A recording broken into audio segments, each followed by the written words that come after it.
Hello, hello, hello. Um, Hi, everyone. Apologies to everyone who may have messaged me. Hi. Hi, I'm back. Sort of. So I started streaming Saturday and Sundays, and I've not been good at it. And I was like, well, okay, let me try Thursday and Friday again and see where it goes. And so that's what I'm doing here. And I can tell you right off the bat, I'm not sure if it's going to stay. My biggest worry in doing this was I'm going to be too exhausted because I do studying on Monday and Tuesday. I am very exhausted. Oh, I'm so tired. I was like, do I even want to stream? Obviously, I convinced myself in the end. Um, but I very much was so tired, especially at dinner. Um, which led to a very funny interaction of my mom was writing down groceries for, a grocery list. And I, on my phone, had made my own grocery list because that's who I am. And so I just, pulled out my phone, pulled up the list, showed it to her. Drink some coffee mixed with Red Bull. First of all, I don't have Red Bull. Second of all, coffee will make me sleep more. Caffeine make me go tired instead of the waking up that it's supposed to. So I'm out of luck on that front. I do have hot chocolate though. Um, doesn't have any actual waking up properties, but I have it. I have discovered a wonderful thing called hot chocolate with cinnamon and nutmeg, and it is delicious. Uh, I applaud myself for coming up with the most basic thing. uh, anyway, grocery list. But I showed it to my mom, and she was writing it down, writing down the things. And she was like, Sky, I know you're tired right now, but, what does snakes for streams mean? And I'm like, what are you talking about? Proceed me to look back over my list and go, oh shit, I might be a little bit dyslexic.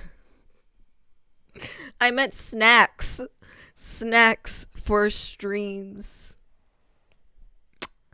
Anyway. It was so funny though. She was like, I didn't understand what you wanted snakes for. And that was weird. I'm like, yeah. We my best guess is I typed it in because I know when I made the list I was tired, so but my guess is I typed it in and autocorrect was like, "Did you mean snakes?" And I was like, "Yep, whatever you say."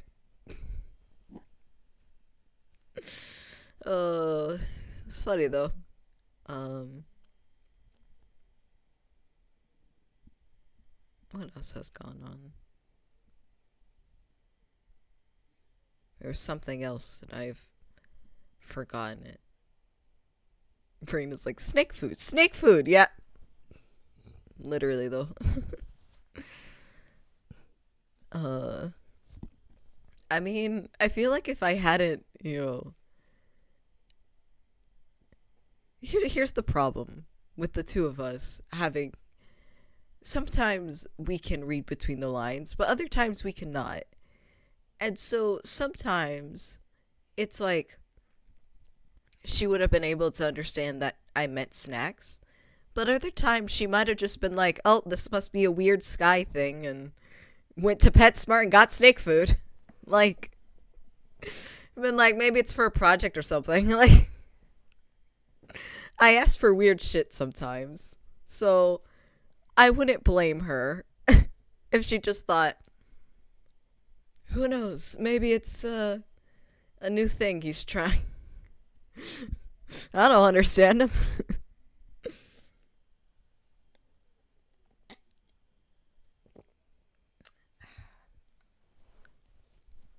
um, I know mom was like, "Hey, Sky, can you make the almond milk last for 3 more days?"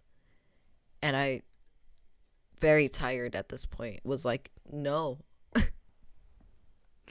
And she meant it like, hey, can you, not drink it all in the next 3 days? Or, something like that. But the reason I said no is because there's only enough milk for like one bowl of cereal. And my brain was like, I can't stretch that one bowl over 3 days. That's not... Oh, Tired Sky was not doing well. Tired Sky was like, oh, let me sleep. And I did sleep.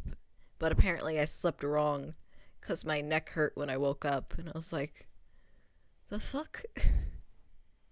To be fair, that might be because I have earrings on. Mostly because I don't want my ears to start to close up.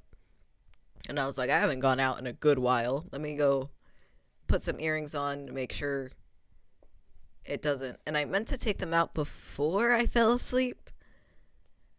That didn't end up happening. I'm more surprised they managed to stay in my ears. Try small bowls, maybe. Yeah, maybe. It's a miracle to me.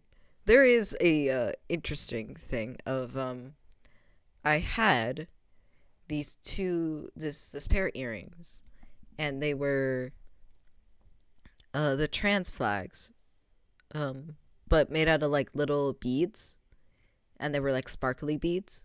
Super cute, super adorable. My mom got me them as like a birthday gift.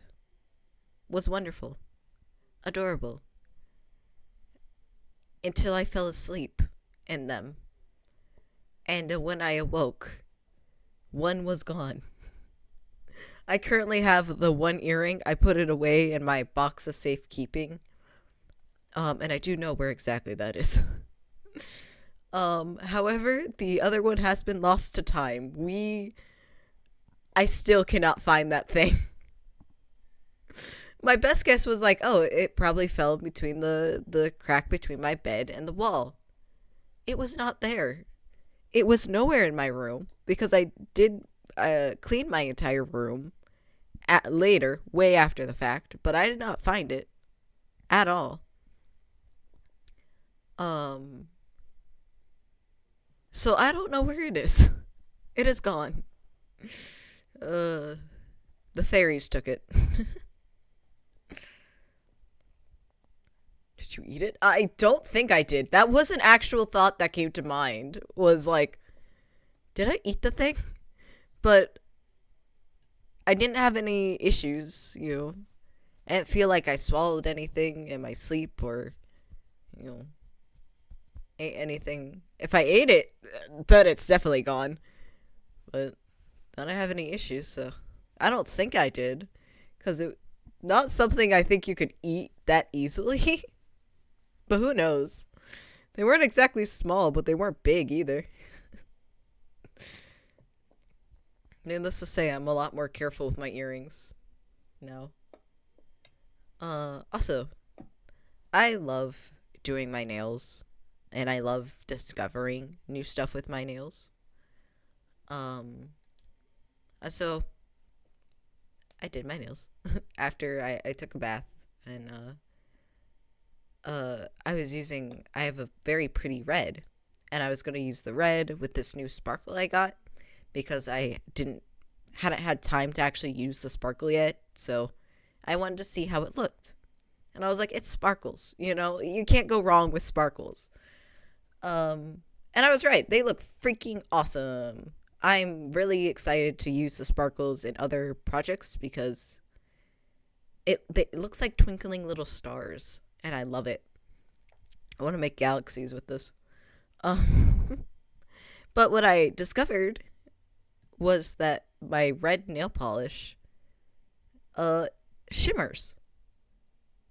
It was not something I had any idea that it did until I was applying it under the light to make sure I was getting every, area and even coats. And I was like, that thing is shimmering. So, very interesting to learn new facts about your nail polish. But I also remembered the reason why I don't do my nails as often as I want to. because I do just kind of like the most basic of nails. I don't do any press-ons. I don't do any, you know, resin or anything like that. It is just straight nail polish. That's all I use. Um, but my current nails have. I did a base coat of clear, and then I did the red, and then I did the sparkle, and then I did 2 coats of clear on top of that to protect it. I was supposed to be counting there, and I I forgot to count. Hold on. Yeah, so 5 layers of nail polish. And the total time it took me to do this, not including cleanup, was 2 hours. It's such a basic look. It's just red nail polish with glitter on top. You'd think it wouldn't take that long, but holy. I had to wait 5 minutes in between every layer, and some layers I had to go back on because I was like, oh, that's missing stuff. But it was like, oh my gosh, this is why I don't do it all the time. And then cleanup took like 10 minutes to do, which, for context, cleanup is just any nail polish that's not on my nails, but on my fingers themselves. Do you have UV machine? Nope. I do not. So I have to wait for my nails to air dry. I've timed how long it takes them, like, to be dry enough to add another coat of the polish, which is 5 minutes. And that's because I have hardener in my nail polish. Like, it came with it. I did not pick them out knowing they had hardener in them, but I'm kind of happy I did, because I was very much unaware of what hardener was. And I was like, oh, this helps it dry faster. Oh, that's good. Otherwise, it'd probably take much longer. I probably should get a UV machine. I have no idea where the hell I'd put it, though. Like, they're small, but I don't got room for anything, to be honest. And also don't know how much they cost, so. Yeah, there's that. And I think if it came down to it, instead of a UV machine, I'd prefer to get a drawing tablet. Because I am learning how to draw, and it'd be nice to be able to officially use my laptop. Because I've been using my laptop to draw as well, but I don't have a proper stylus, and it's very awkward to hold my computer kind of upside down to sketch on it. So, would love to get like a small little drawing tablet to help with that, along with a stylist. And mostly because I want to, at some point, I want to do a drawing stream. But I don't want to frame it as like, look guys, look at my excellent artwork. Because I am not at that level at all. But more be like, let me tell funny stories and just talk to chat. And also draw doodles, essentially, on the side. And y'all can make fun of me of how much my art is not greatest right now. The most I can draw are eyes right now. That's it. And honestly, I'm happy with that. I think it's also important to remember that my artwork is not going to be realistic or very detailed, since the style I'm trying to go for is a easy to draw multiple times, because I want to make a comic, or at least try to make a comic. So, or animation, both of those. I kind of want to do both of those.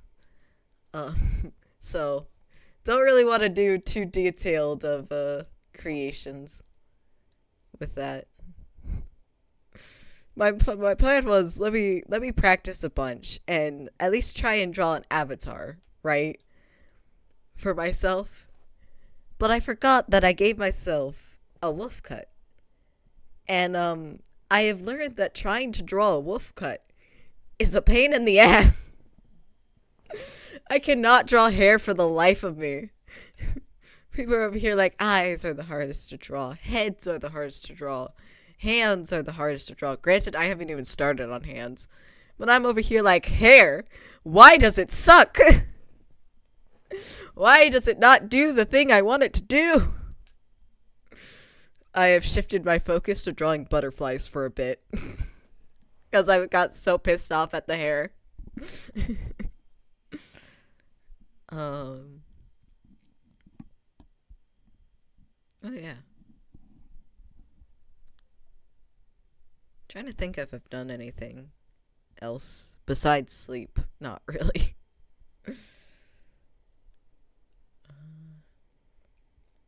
Oh. This is actually related to what this stream is supposed to be. Not just me yapping. We're starting Rumple's route, which I went through the game and I looked up a little bit of a walkthrough. I didn't cheat. I didn't look down. I only looked at the first part because I wanted to see if there was any like choices at the beginning that I could have easily missed, or if I could just skip all of it and go to the selection screen. There was a choice at the beginning. And it made me laugh because I was like, oh, that's just one choice. That's fine. That's easy, you know? But I'm pretty sure it's a choice I made. I haven't gone over the VOD. I need to go over the VOD. So I could be wrong. But I'm like 85% sure that on my first playthrough of the game itself, I chose that option. Because the option here is that when talking to Rumple, he tries to start to flirt with you. And you get the option to stay silent or ask if you can throw the tray at his head. And my fiber of my being loves this game so much. Because any option that I'm like, oh, this has to be the right one, I'm wrong. The correct option is to throw the tray at his head. And I'm like, oh, well. I think we did that because I knew that the first playthrough of it, I wasn't going to go for him because we're going in a specific order. So I was like, hell yeah, let's do it. He pissed me off too. Granted, he deserved it. His flirting was horrible. But it made me laugh that I'm pretty sure that's a choice I already made. And I was like, oh, no new content there. The only thing we need to do for the beginning parts is just talk to him, which I know we didn't do. And I did learn upon starting a new playthrough that we have officially... Let the intrusive thought win is fun. Yeah. We have officially unlocked 2 of the characters. The final routes.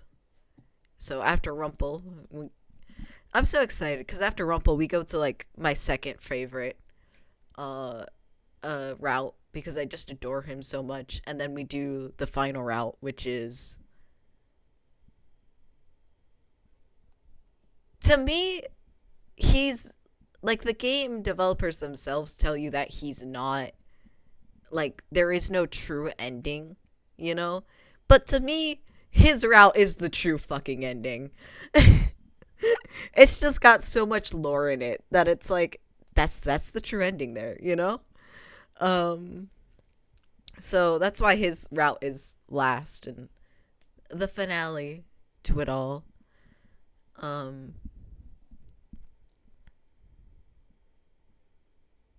Yeah. And then afterwards, we finally get to use the new model that's just been sitting in the back.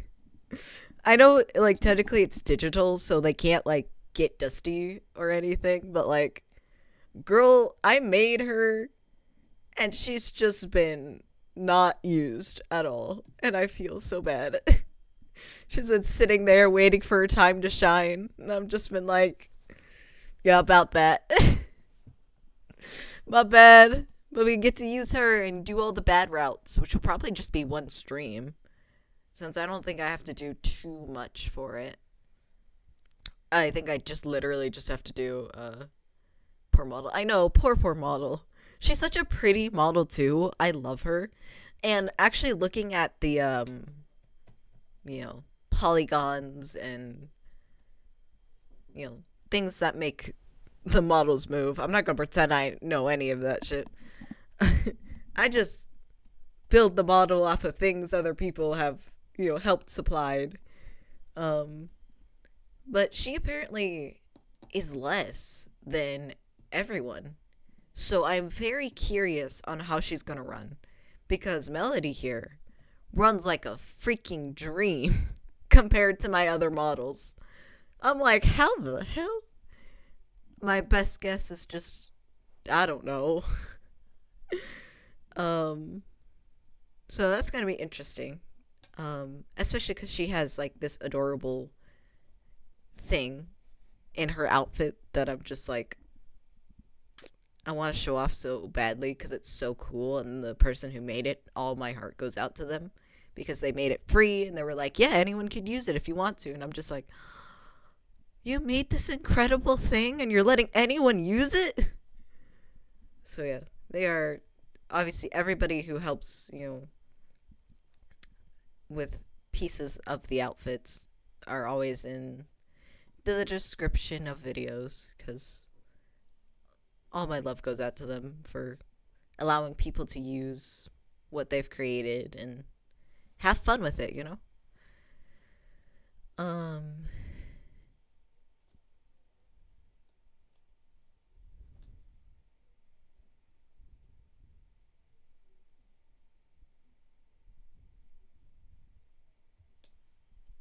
I dumb?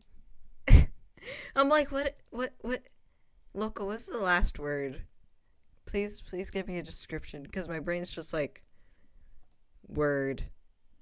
What does that mean? No, Guinevere's so cool.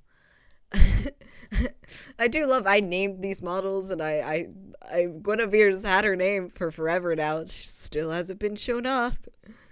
But she's very cool to me, in the sense of she's very different from how my usual style is. As with like Night and Sky, the first two models, they're very pretty but very childish at the same time. Night having a more elegant but still very kid-like, and then Melody here just leans into that vibe 100%. Guinevere does not, because Guinevere, I figured out how to use earrings for once. The first ever model of mine that has earrings. You guys don't even know the pain that came with that. I have been searching for earrings for so long, and I found several people, who supplied free earrings that are like, yeah, use it, just credit us. And I'm like, yeah, that'd be great. That's awesome. The problem was I could never actually put it into the thing I used to create the models, which is VRoid Studio. It would not work at all for so many of them. And I was like, well, shit. And then there was one I found that did work. However, it was in like Chinese, I think. And so I didn't know what the terms and conditions were. I went searching for them. I was fully determined to use Google Translate, but I just could not find any. And I was like, well, I can't really reach out and say, hey, what are your terms and conditions? Because they had a thing that basically said we don't speak English, and I was like, well, shit. So I thought I was screwed. I thought there was no way I could get earrings. And then somebody that I go to a lot for certain outfit and accessories. Okay. Mm.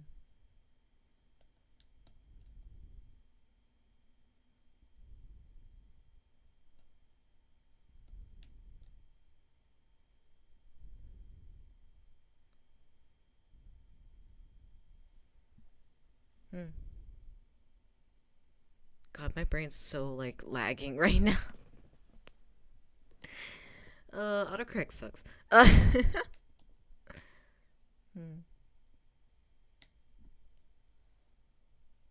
What was I saying? Oh, I have to shake off. I'm way too tired. It kind of sucks. Give me a second.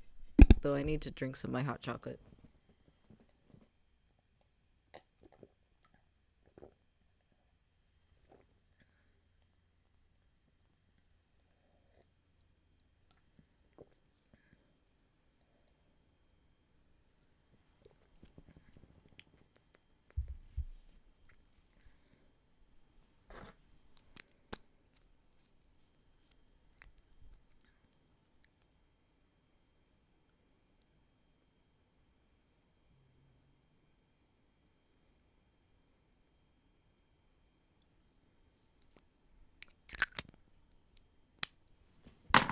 Oh. Anyway, as I was saying, a person I went to a lot for outfits and things, accessories, happened to have one. And I think it was actually an older product of theirs. And I was like, oh my gosh, I know their terms and conditions. I've been using them forever, you know, gone to them forever. I can finally have earrings. So Guinevere was that messing around with model and figuring stuff out for her. And I do love that the whole reason Melody and Guinevere even came to be was just because a friend of mine was like, hey, what all do you have for the models? You know? And I was just like, hold on, let me show you my entire catalog. And I know where everything comes from, whose is what, because I kept it. Anytime I used one of their things and transferred it into VRoid Studio, even if I end up not using it on actual model, I bookmarked their page and just basically renamed the tag to be whatever it was, so I knew that, oh yes, this belonged to this. And I could make sure everyone was properly credited if I did happen to end up using it, which makes it super easy to make new models, would you believe? I do also like going to specific people because I appreciate their products, but I also makes it a little easier on me that I don't have to go searching for a new name or brand, you know. It is weird crediting a brand with products, but it's whatever. It's I'm just happy to be here and to be able to do something like this, to be honest. But yeah, anyway. Point of this all was that Guinevere would do the bad endings, and then my thought was like, oh, that'd be one stream, and that's unfair, you know? Girl deserves to get out, get some sunshine. I say, even though, you know, my room has fucking evening clouds in it, but you know, sunshine. So we'll do the sequel, which I already planned to do the sequel of this game. But for the sequel, we'll do Guinevere doing all the good endings, and then Melody doing bad endings, if there is any bad endings. I don't remember at this point. The sequel to this game is...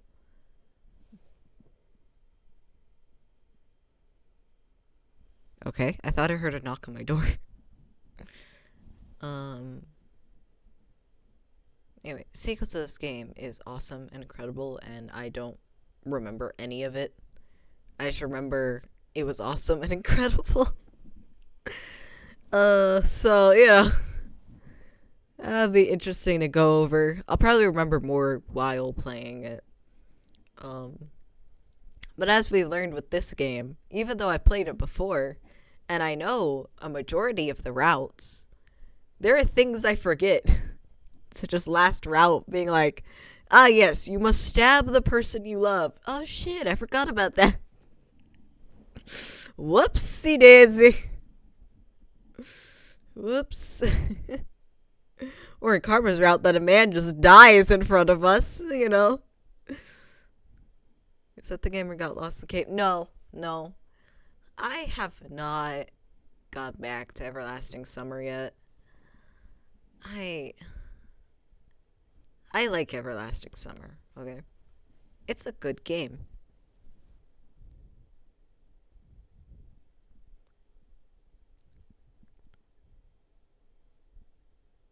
But it's also a confusing game. No, I should go back to it. I'm just hesitant right now. Not because of, like, anything about the game itself, really. The game itself was fine. It was just that cave scene was, like, the first time I actually got close to having a meltdown on stream. And so it makes me hesitant to go back to the game because I'm like, is there something else in the game that might actually cause it? Or am I in the clear, you know? I'm just a little worried. I also feel guilty because, like, last time I played it, I got really mad at a chatter. And it's like, sorry about that. That stream is probably very interesting to go over because, you know, you have typical me as chatting, maybe quiet later into games, or just yapping, you know. But in that one, just, I was not having a good day. That cave pissed me off way too much. And then just the chatter kind of ignoring my boundary pissed me off as well. Which I kind of understand. They were new. They didn't really understand that, hey, that is just not a thing I am okay with. And I'm sure for them it was like, this is just a thing in the game. I don't understand why you'd avoid it. But, you know, I had my reasons. So, I got pissed off because they were ignoring the fact I did not want to do that thing. But yeah. Anyway, not that game. Nope. Cinderella Phenomenon is a lot less stressful than that.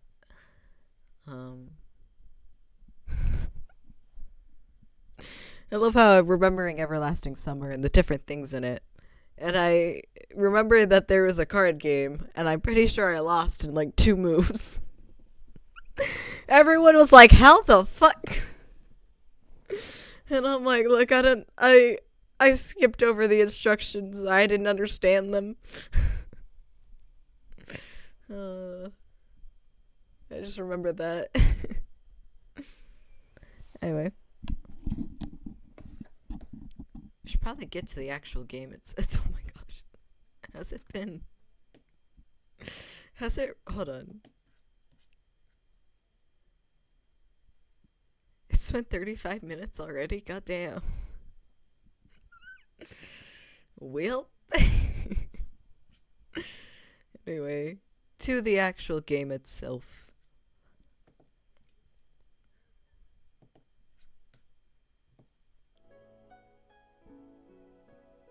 I did actually run into a slight problem with the game when I was setting everything up.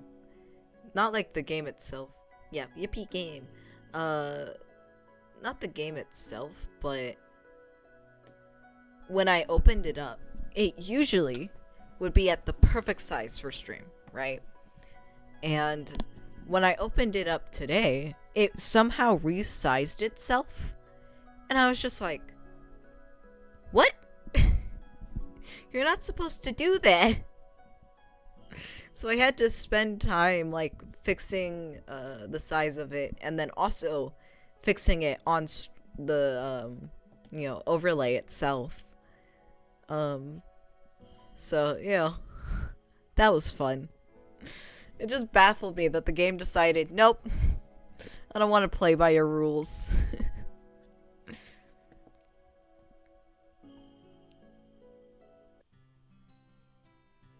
Anyway, yay, we have new people now. We have, I can't tell you this guy's name, yet. And Waltz now added as options. But for right now, we're going to Rumple. I suppose I can ask Rumple. Enough girls seem to like him. Oh no. So he might have sound advice. I find Rumple in between his orders and pull him aside. He looks oddly relieved. Ah, princess, you've saved me. Saved you? From the Highness? Rumple, I need you not to use big words right now. Overload of work. I'm pretty sure Rumple does less around here than me. At least I finish the work I am given, unlike Rumple, who gets distracted by every single thing. Dear Luciette, if you called me here, then you must want to confess something to me. And this is why we threw a tray at his head. What? Perhaps you confess your undying love for me.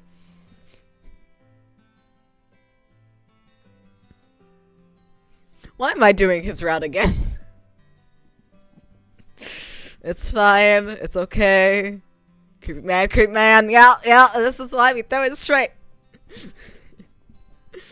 I know later in the route he gets better, but like I forgot how it was in the beginning. I scowl at him and cross my arms. I came here to ask you for advice, but perhaps I'll go ask someone else. You came to ask me for my advice? You came to ask my advice? Rumple stares at me, clearly shocked. I guess it is because out of all the people I would ask, he seems the least likely. Then I will assist, my sweet princess. Don't call me that. What kind of advice are you looking for? Perhaps you'd learn... I just read the rest of that sentence. Hold on. Perhaps you'd like to learn how to make a man swoon, or to stroke the embers of the heart. I hate this man. But I also kind of love his route because I can be as overly dramatic as I want to with him. Is flirting the only thing that is ever on his mind? Yes. I came because I want you to teach me about goodness. Going to Mr. Casanova doesn't seem the right answer. Goodness? But my sweet, all the advice that I suggested would teach you just that. Being romantic will not teach me how to do good. Rumple dramatically places his hand over his heart. But being romantic is good. Don't you see the smiles on the lovely ladies' faces when I speak with them? No, I see most of them wishing you'd shut up. I cannot imagine why they smile like that. Rumple's persistence is annoying. To be romantic and loving. That is the epitome. That is epitome of goodness. Show someone affection and they will return it twofold. I stare at Rumple as I wonder why I even decided to ask him. Or he could just be kind. Everyone is kind in their own way, princess. So what do you say? Perhaps you'd like to practice on me. I'm sure your smile would brighten up my week. No, I'm certain of it. I have work. Luciette's like, kill me now. I quickly turn and leave before Rumple can continue. if I have to be romantic to earn a good deed, I'd rather be cursed like this forever. Because they're like, if we smile, he go away. Hell yeah. Oh, hell yeah. Yeah, all the ladies are just like, is he leaving yet? Please go away. No. Oh. Oh yeah, this skip.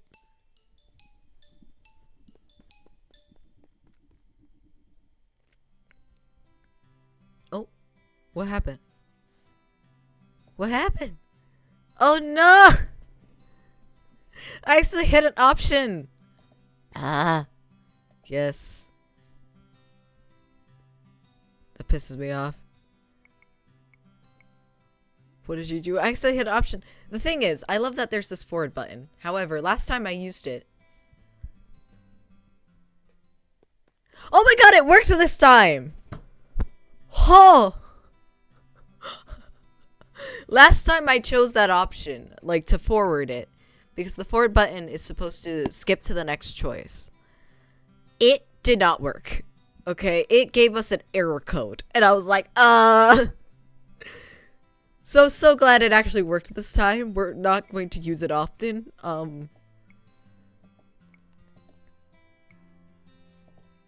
For semi-obvious reasons.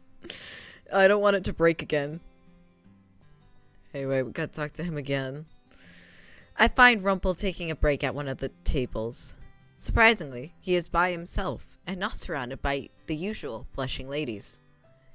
You're not surrounded by a flock of ladies? You must have done something to offend them. Luciette's like, oh, they finally had enough of his shit. Rumple looks at me, surprise apparent on his face. Princess, have you come to mend my broken heart? No. Excuse me? I was speaking with a lady here only hours ago when she told me that she was betrothed to someone else.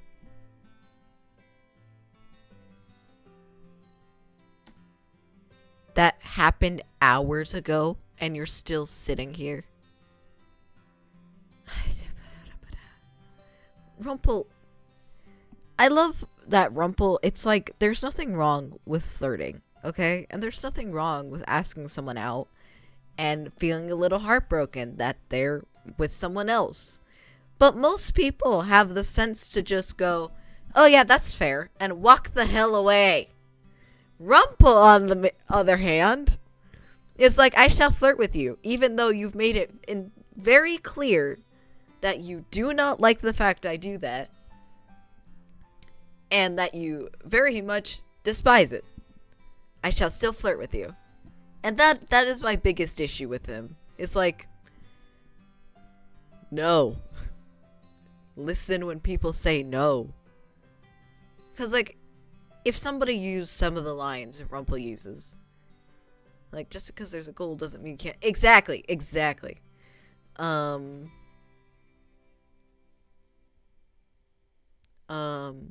Like, if somebody came to me, like, how Rumple flirts and was like, oh, my sweet prince, you know, let me, you know, here to mend my broken heart, I'd be like, oh, cute, you know, be like, sorry, I don't feel the same way for you. But if then they brooded over the fact that I don't feel the same way for hours, I'd be like, okay, so you're kind of creepy. And then the next day was like, oh, my sweet prince, I'd be like, okay, leave me the hell alone. Like, there's a very big difference between understanding when to back off and being Rumple, you know? I would never dissuade anyone from flirting with somebody they like. I will dissuade someone from flirting and not knowing when to give up on that flirting. Or to just back away. Especially because you also learn that Rumple flirts with so many people that it's like, dude, seriously?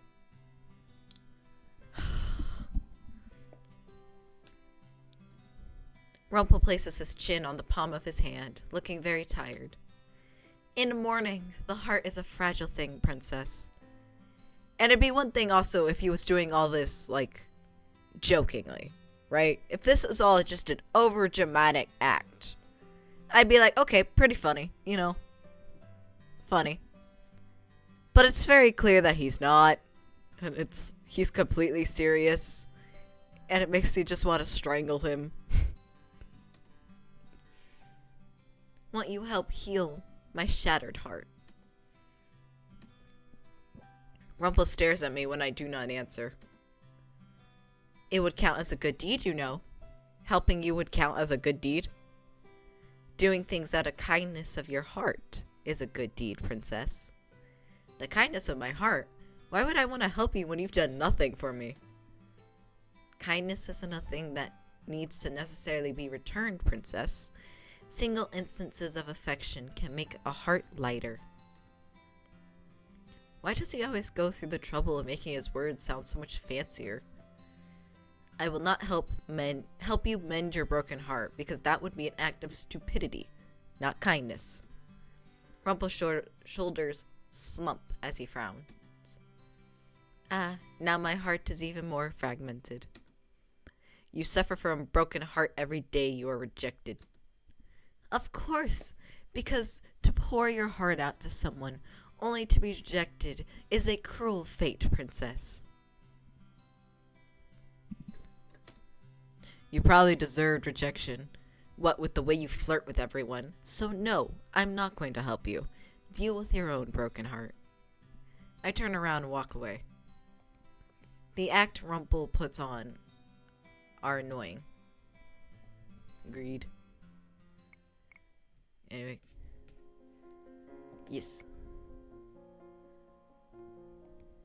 Please. It worked! We're good! We're good! Now save. So, we did karma. We can't do him. We can't do him. We've done him.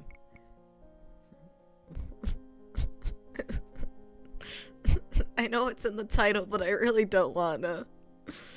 Okay. The Flatterer.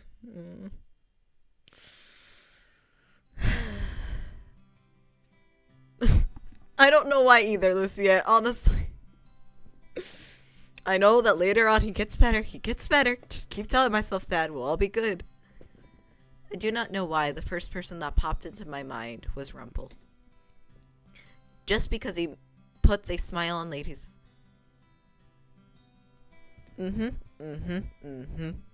Yep.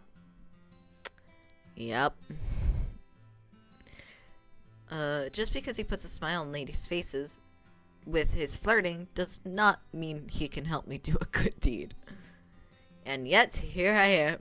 Here we are. I find Rumple on break, surrounded by a few giggling ladies. His hands make dramatic sweeping gestures as he showers them with compliments. Okay, I will say, Rumple gives off the vibes of he'd have a girlfriend and still flirt with other girls. Right? Do you understand what I mean? Like, this is the man that would be in a fully committed relationship and still, you know, be like, oh, hey, girl, can I get your number? Or let me take you out for a drink to other women. And his girlfriend's just standing there like, what? It's like, what? I'm allowed to love everyone.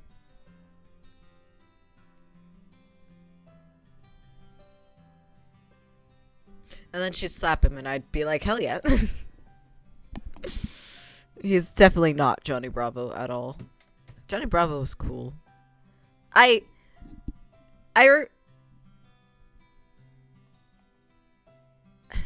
had never watched like Johnny Bravo when I was younger. So when I first heard about Johnny Bravo and the description of him, I was like, people like this character? But in actually watching some clips and like the perception around him, I was like, oh, no, he's a pretty good guy. Okay, he's pretty chill. I think the thing that appeals most to me about Johnny Bravo is that, yeah, he flirts a lot, but he also knows when to back the fuck off, you know? He's like, okay, you clearly don't like this. I'm gonna go now. I just want to give you compliments. You know? So I appreciate Johnny Bravo.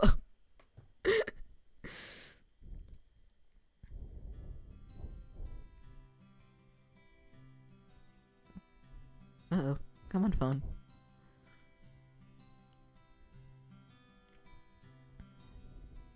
We love that my phone just sometimes is like, nope.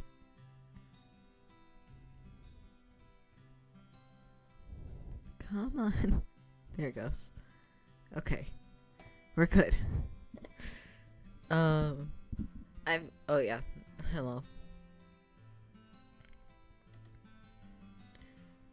And you, my sweet, are like sunshine peeking through the clouds on a dark day. You litter the ground with so much golden light and make every flower reach out toward your warmth. On second thought, maybe I should reconsider. See, it's like, why are you making me do this? Princess! No, he saw us! Rumple notices me, however, and immediately waves me over.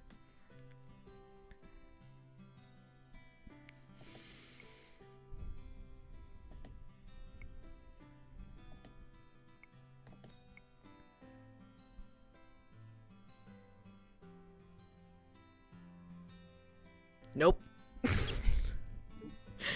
I just remembered I have something to do. I turn around and start walking away, but I immediately stopped.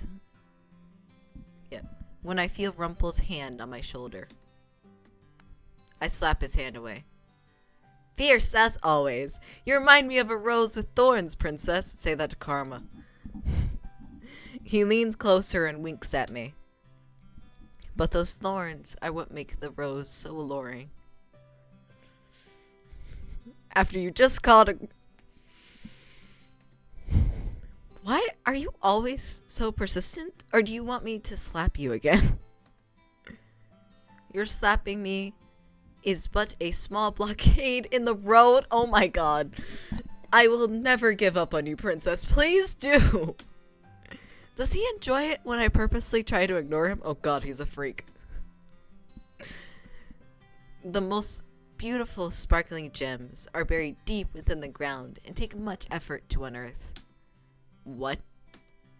Princess, you are like one of those gems. I am not. Oh my god, he did like that. I am not like a gem. Rumple? Why would you deal with someone like her? What? Lucia is like a... This looks like he's going to murder you with two of them. It does, doesn't it? Yeah, that's a fair... That's fair assessment there. He wouldn't. And I'm pretty sure Lucia could hold her own. But that's, you know, that's fair. Lucia is like a budding flower, and I want to do my best to help her bloom in whatever way I can. You've come to me for advice, right? How did he know? The look of shock on your face is adorable. I hate the glasses, man. Oh, the glasses are the worst part. So absolute is adorable and so absolutely satisfying. It seems I hit right on the head. Hit the nail right on the head. Rumple, she's obviously too stubborn to admit that she needs your help. These women aren't infuriating. By the way, that is a interesting dress. Like, this is very pretty. This is interesting because it's still... The shape of it is not bad. The color of it is not bad. But the patterning on it is questionable. Wait, the glasses are sparkling. Yeah, the glasses are sparkling.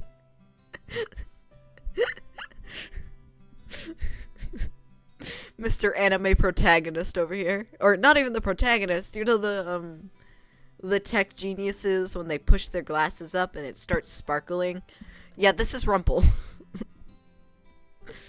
But yeah, no, her dress looks like...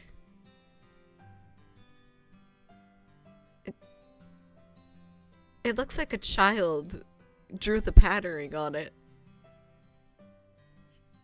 I mean no offense, woman, lady, but it just is a very interesting style. Anyway, let me stop insulting that woman's clothing. Oh. Maybe it's going to a funeral. I mean, it looks like it, just with childish like drawings, doodles all over it, her dress as well. It's very weird. Also, get the hell away from us. Rumple leans a little closer to me and suddenly he is whispering in my ear. Let me tell you something, princess. Making a person happy just to see them smile is definitely a good deed. Huh? Making someone feel important is never a disservice. What do you think? I'm pretty knowledgeable, aren't I? I think you need to back your face away. All he ever talks about is doting on people, flirting with them, making them smile. Rumple continues talking. Which is why I will make an excellent partner. No! I take a step back. Rumple is now looking at me with a triumphant smile. How did you... I'm very perceptive, princess. Are you? You seem to ignore the signs that someone doesn't want to talk to you. You overheard my conversation with Parfait. She told me about it. Damn it. Damn it! She did? Only briefly. So you're not perceptive at all. Princess, you cannot see it, but I'm drowning in my own tears. He just assumed I was going to be partners with him, which is very annoying. I do not even know why I was considering partnering up with Rumple when he says the same things over and over again. And I do not think I could be around him day in and out. Oh my, what do I spot here, Delora? Save me from this man. Delora appears before us, a sly smile on her face. Slacking off, you two? I'm on a break. That break ended 5 minutes ago, Rumple. And Princess, I think there is a broom that needs attending. Fine. There's no... Help, police, guard anyone. And creep. Oh yeah, oh yeah. It's like, please. I mean, there were 2 soldiers that, you know, kind of guard the place. It's like, can one of you two come help us? Get this man away from us. There's no use complaining, and I'd rather get away from Rumple. She'd rather do chores. The princess, who had never lifted a broom in her life, would rather do chores than spend another moment talking with this man. Rumple turns to the ladies and smiles. My lovely ladies, I will be back later, and I promise we will continue our conversation without any interruptions. Oh, and princess? We will continue our conversation later as well. So not only do his glasses sparkle, but his smile does too. In case you wanted more reasons to hate him.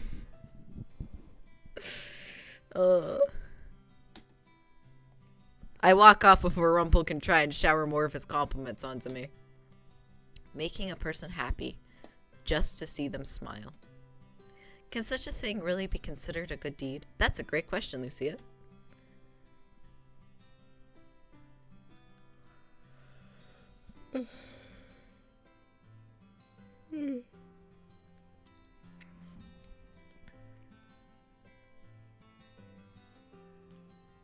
Hold on, give me a second. Huh. That's interesting. So I have chat on the thing I use to stream, which is Streamlabs. And I see the word creep, right? From your message. And I see it on my stream manager on Twitch. I also see the word creep. However, on my phone, where I have the stream pulled up, it's censored.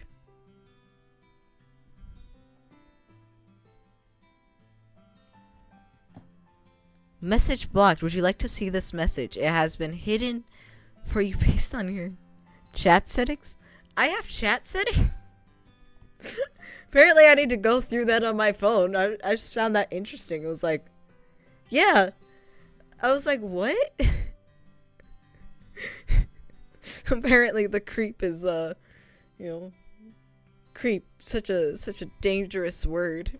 We must, censor it for those who are sensitive. I didn't even know I had chat settings on my phone. I only use it to watch the streams, you know? To make sure if it goes down, I'm able to, respond immediately. And also for the times where my laptop, like, internet goes out or something, I can still send chat messages. But yeah, I had no idea about that. I need to go figure that out. I just found that very weird and intriguing. The days at the tavern go by quickly over the next week. Princess? Princess? You've been staring off into space, thinking about how much I want to murder Rumple. Right? Right? Hold on.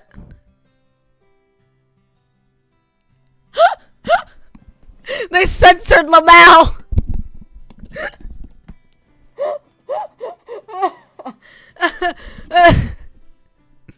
Oh, I'm so sorry I'm not a live, a face cam streamer, so I could show you the fact that they censored the word Lamau.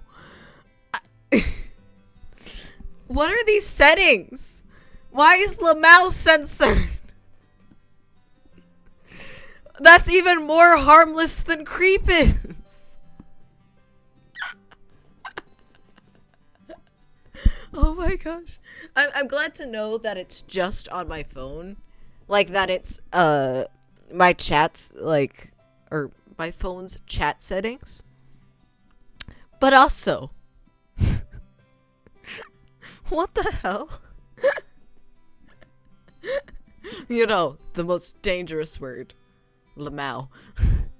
It's you don't know, no. Yeah. What the hell are the settings on my phone?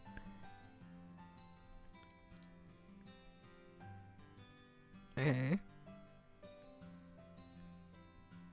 Account settings. I'm gonna figure this out. Lamau, does that work? I will see. Hold on. Yeah, that works fine. But all of it together just was immediately censored. I was like, are you serious? It's fine though. It's preferences. Okay, so it's not there. Content preferences. Okay, so that's just that. I have all of them turned off except that one. Okay. That sounds about right. System? No. Connections? No. Notifications? No.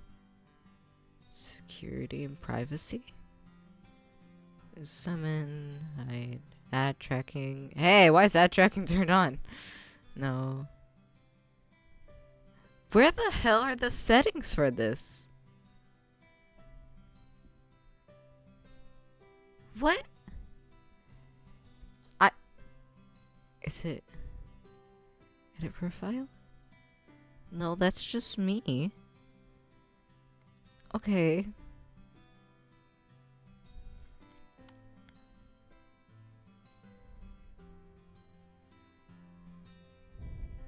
I don't know. I'm afraid. So am I. I cannot find where the hell the chat settings are. Is it here? Hide offensive language on, yeah, but...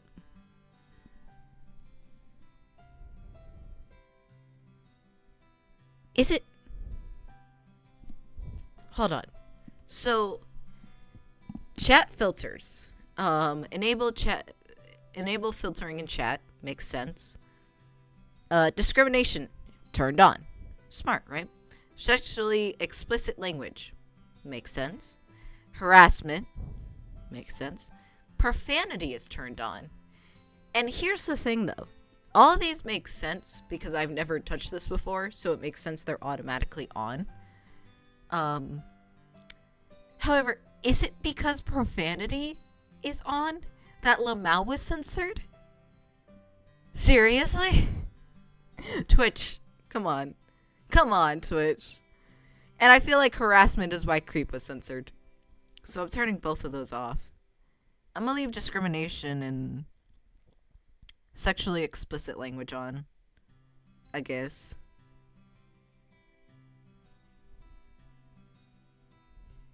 Like, that's my best guess of why they were filtered. But also, it's very... yeah.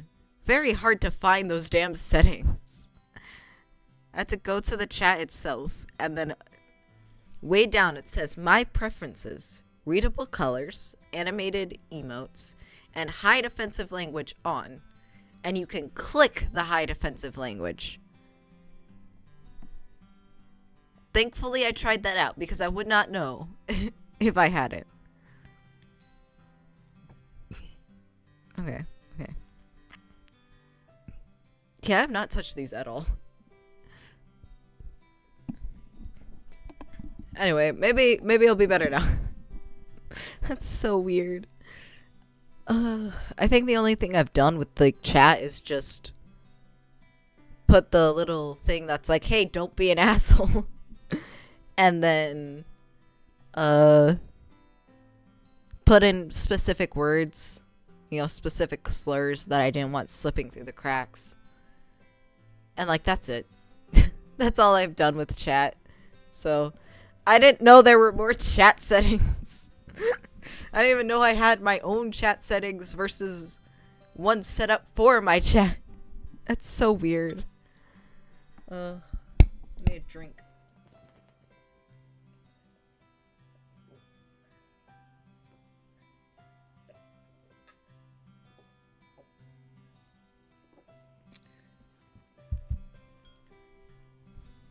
Yeah, it's animated emotes, which I know people have used before.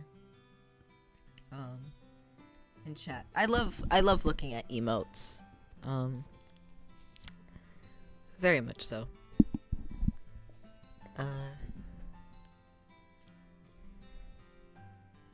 Anyway, after that detour into the wonderful world of chat settings.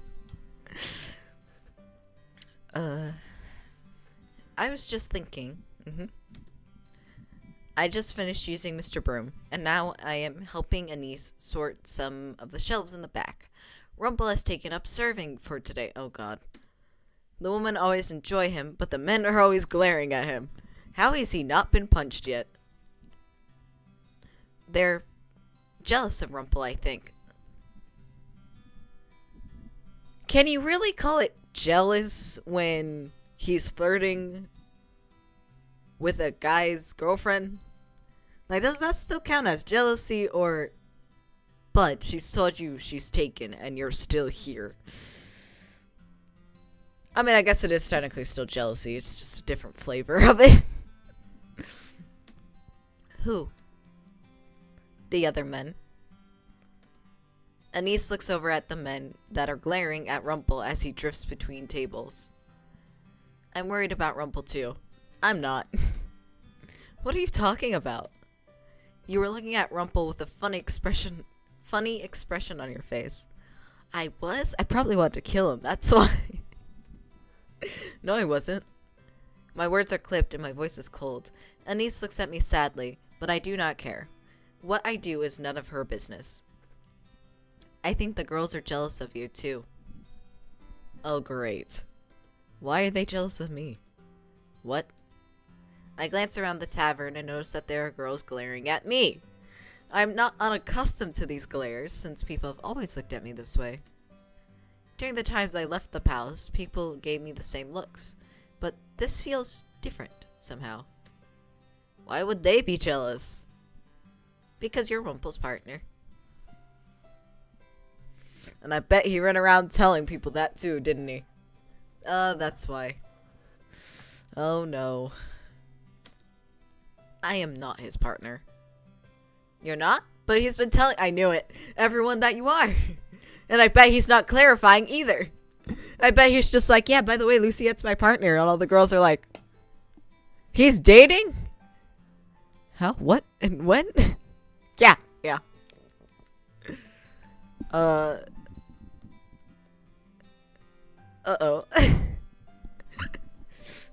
Rumple's over here like, hey, Luciette's my partner. Everyone.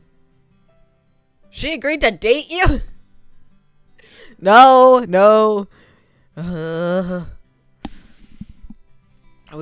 regretting this choice already. Also, that's so funny to me that Luciette just like, oh, they are glaring at me. I didn't even notice. Our poor girl has not had the best growing up, you know. First time she went out of the palace, 12, 11. Everyone glared at her, and she's just kept that with her ever since, and has grown to not give a fuck about other people at this point. And you can't even blame her for it. I never agreed to being partners with him.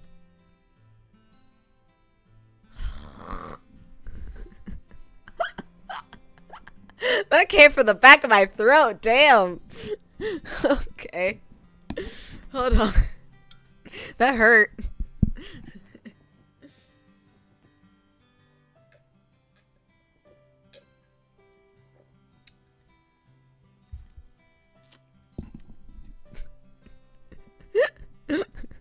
That was the sound of genuine, like, unhappiness there. Damn. I can't wait to go back over the VOD and hear that. Like, I surprised myself with that noise. Anyway, I felt your longing gaze on my back, and I have arrived, my princess. Rumple suddenly appears before the two of us, smiling brightly. I suddenly have the strong urge to slap that smile right off his face. We are not partners. But princess, you asked for my advice. Advice that I gave to you because I care. Nobody else cares as much about you as I. And so I proclaim to both of us partners, because we are a match made in heaven. You're about to go meet heaven. You're so overwhelmed with gratitude that you are at loss for words. If I could throw something at you, I would. A punch packed with as much strength as your love. I can only groan in response. Oh my. Her face like, oh dear. Let me step in before Luciette actually murders a man. Hello, everyone. It sounds like you're having fun. How is this fun? Rumple is never fun. All he does is spout nonsense. He doesn't mean any harm, princess. He's just filled to the brim with so many compliments. He needs to get them off his chest. Perfect, you're too nice. Gaston, basically, yeah. Well, he can go direct them to one of his many other adoring fans. Get Gaston. Not even good Gaston. Timu Gaston. Because Gaston sucked, but he sucked in a way that you could admire, that it's like, damn, you suck. And you're so confident in yourself, despite sucking, that it's kind of impressive. I shift my gaze to Rumple and furrow my eyebrows at him. Or, do you only direct them at me because you enjoy how much I ignore you? I only wanted to help, princess. That's what partners do, right? But we are not partners. Just try this partnership out, princess. I promise it'll be worth your while. Nothing ventured, nothing gained, princess. You can always change partners. Parfait's like, it's alright. We'll let you switch, you know? Don't even worry about it. Lady Parfait, you've broken my heart. Even she's uncomfortable. You are very good at healing your broken heart by now, Rumple. Anyways, I'm sorry to interrupt. I only need to speak with Anise to make sure she doesn't need any help with a particular list. A list? A list of herbs for me. Anise has been nice enough to gather herbs for me. Lady Parfait, is this about your body? Say one word! What's wrong with your body? It's nothing to concern yourself with, princess. My body is just a little frail because of the burden on it. Okay. That's right. Parfait mentioned having to bear the Lucius crystal. A thought occurs to me as I look at her more closely. Wait, couldn't you use magic to heal yourself? No. Parfait shakes her head and sighs. I don't have the ability to heal. None of us do. Except for one particular witch who calls herself the Witch Doctor. Let's go find the Witch Doctor. Witch Doctor? Is something wrong? Rumple shakes his head and gives her a wistful smile. Huh.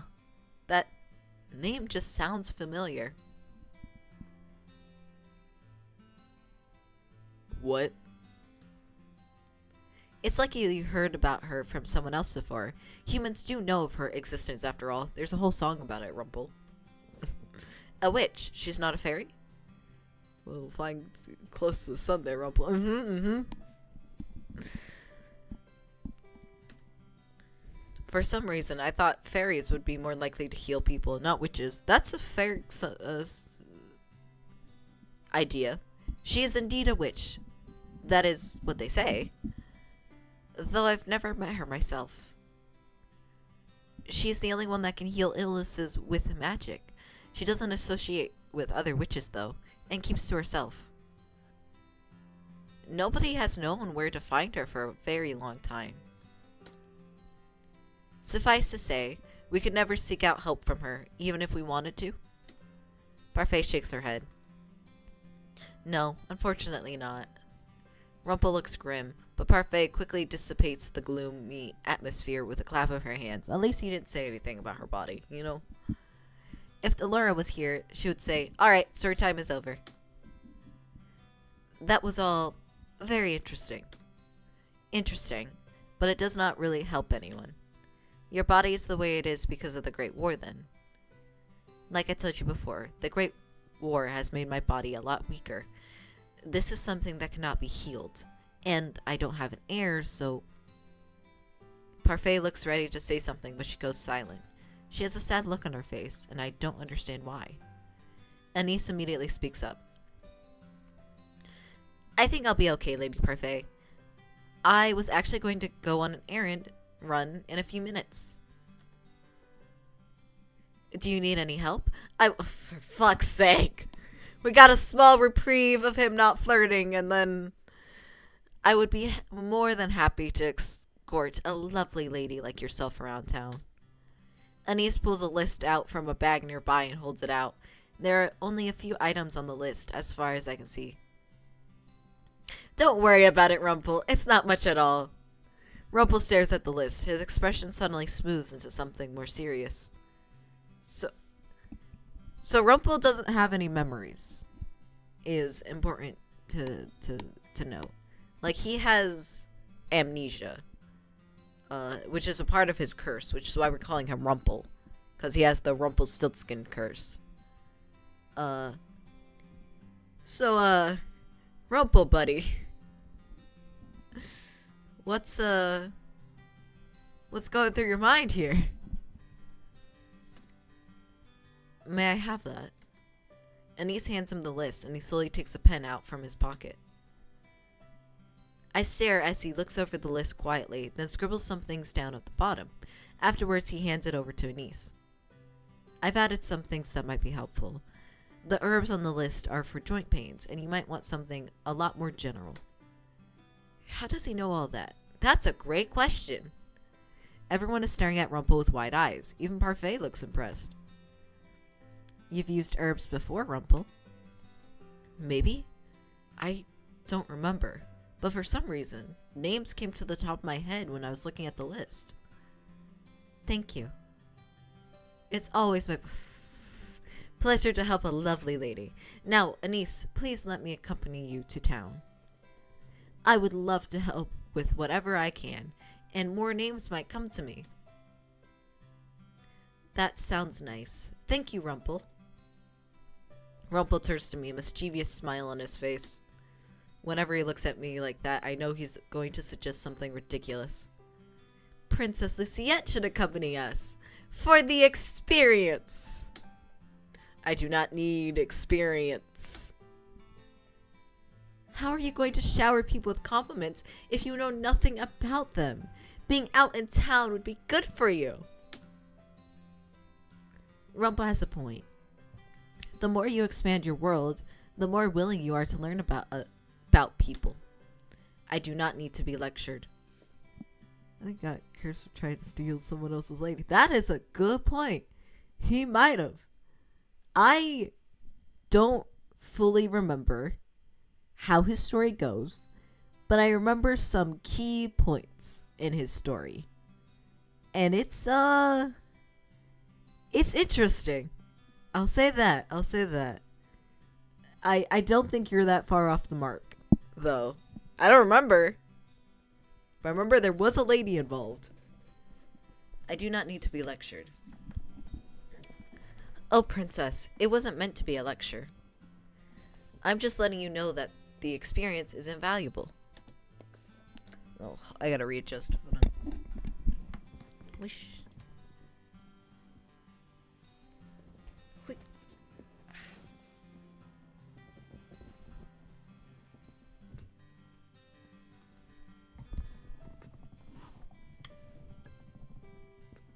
All right.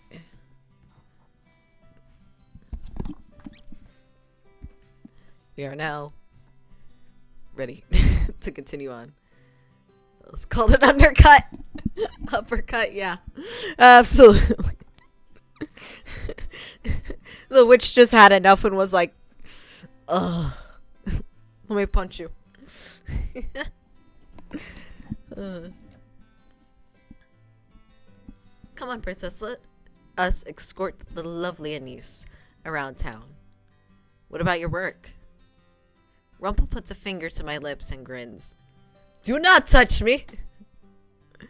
No one seems to have thought of that, so it'll be our little secret.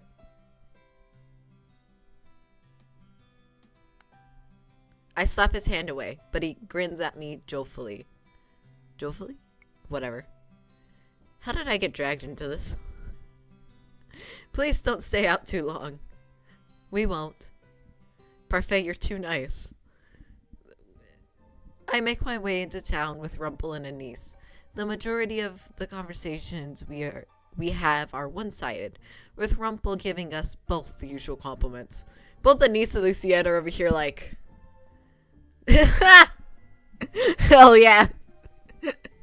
Oh, that'd be so funny though. Some random point during the playthrough, Rumple just turns and is like, and this smile, you can only achieve this smile from Colgate. That'd be fucking hilarious. It doesn't happen, but that'd be so fucking funny. There's little transition scenes, like, not just between chapters, but also sometimes to change, point of views, sort of thing, or to indicate a, time skip. It'd be funny if during one of those time skips that happened of just, and the smile sponsored by Colgate. What was the thing? 9 out of 10 dentists agree. It can make you sparkle. Oh god. Oh. He never seems to tire of it. Rumple helps Anise pick certain herbs and a few other medications, and accepts all the compliments she gives him with a triumphant smile. I bet those compliments are just like, oh, thank you for your input. And he's like, flirting. No. I know Anise knows about the herbs because she's helped me before, but how does Rumple know so much about them? It must be part of the past that he doesn't remember. Hey, I said this. Anise enters a store by herself at one point, leaving me alone with Rumple. No, Anise! Traitor! I'm a mysterious man, aren't I? Are his glasses also sponsored by Colgate? Not that I'd have any intentions, but I know damn well after the stream, Colgate's never gonna want me to... I'm never gonna be sponsored by Colgate, and I am fine. I am more than okay with that. Or alternatively, they do want me to sponsor them. Which would be fucking hilarious given I'm a VTuber, you know? It's like, that's great and all. Not sure how I show off how well your product is. I'm a mysterious man, aren't I? I turned to look at him and noticed the easy smile adoring his face. A man with amnesia is full of secrets after all. I bet you're even more curious about me. Women always love mysterious men. I do not particularly care. Thank you, Luciette. But princess, if my curse is my amnesia, then shouldn't you care somehow? As partners, we're gonna help each other out, right? I do not see how I can help you with your amnesia. Ah, maybe this is a spell that is only broken by true love's kiss. Shall we see?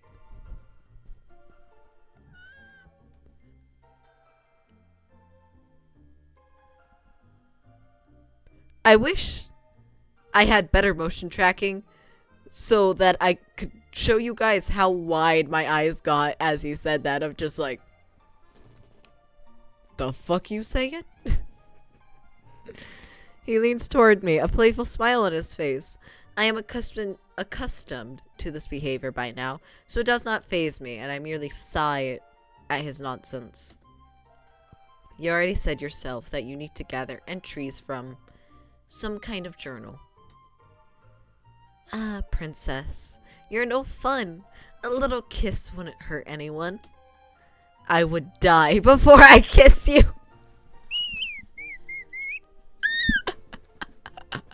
That's my girl. That's my girl. Princess, that's so sad. He says that, but he's still smiling. Why is he so unfazed by everything I say to him? You only ever have terrible suggestions. It was a mistake to trust you might have good advice. But I have great ideas. You haven't helped me with my curse at all. I've been trying, though. You haven't even told me how to get a good deed. I told you before, princess. Compliments make a person happy. And making a person happy is a good deed. So, you flirting with women and using shallow compliments on them is a good deed? On the surface, the compliments may seem shallow, but if you swim a little deeper, I don't want to know. Complimenting people cannot be a good deed. But making them happy is. All you have to do is listen to people, sympathize with them, maybe get to know them, and you can make them happy by doing even small things for them.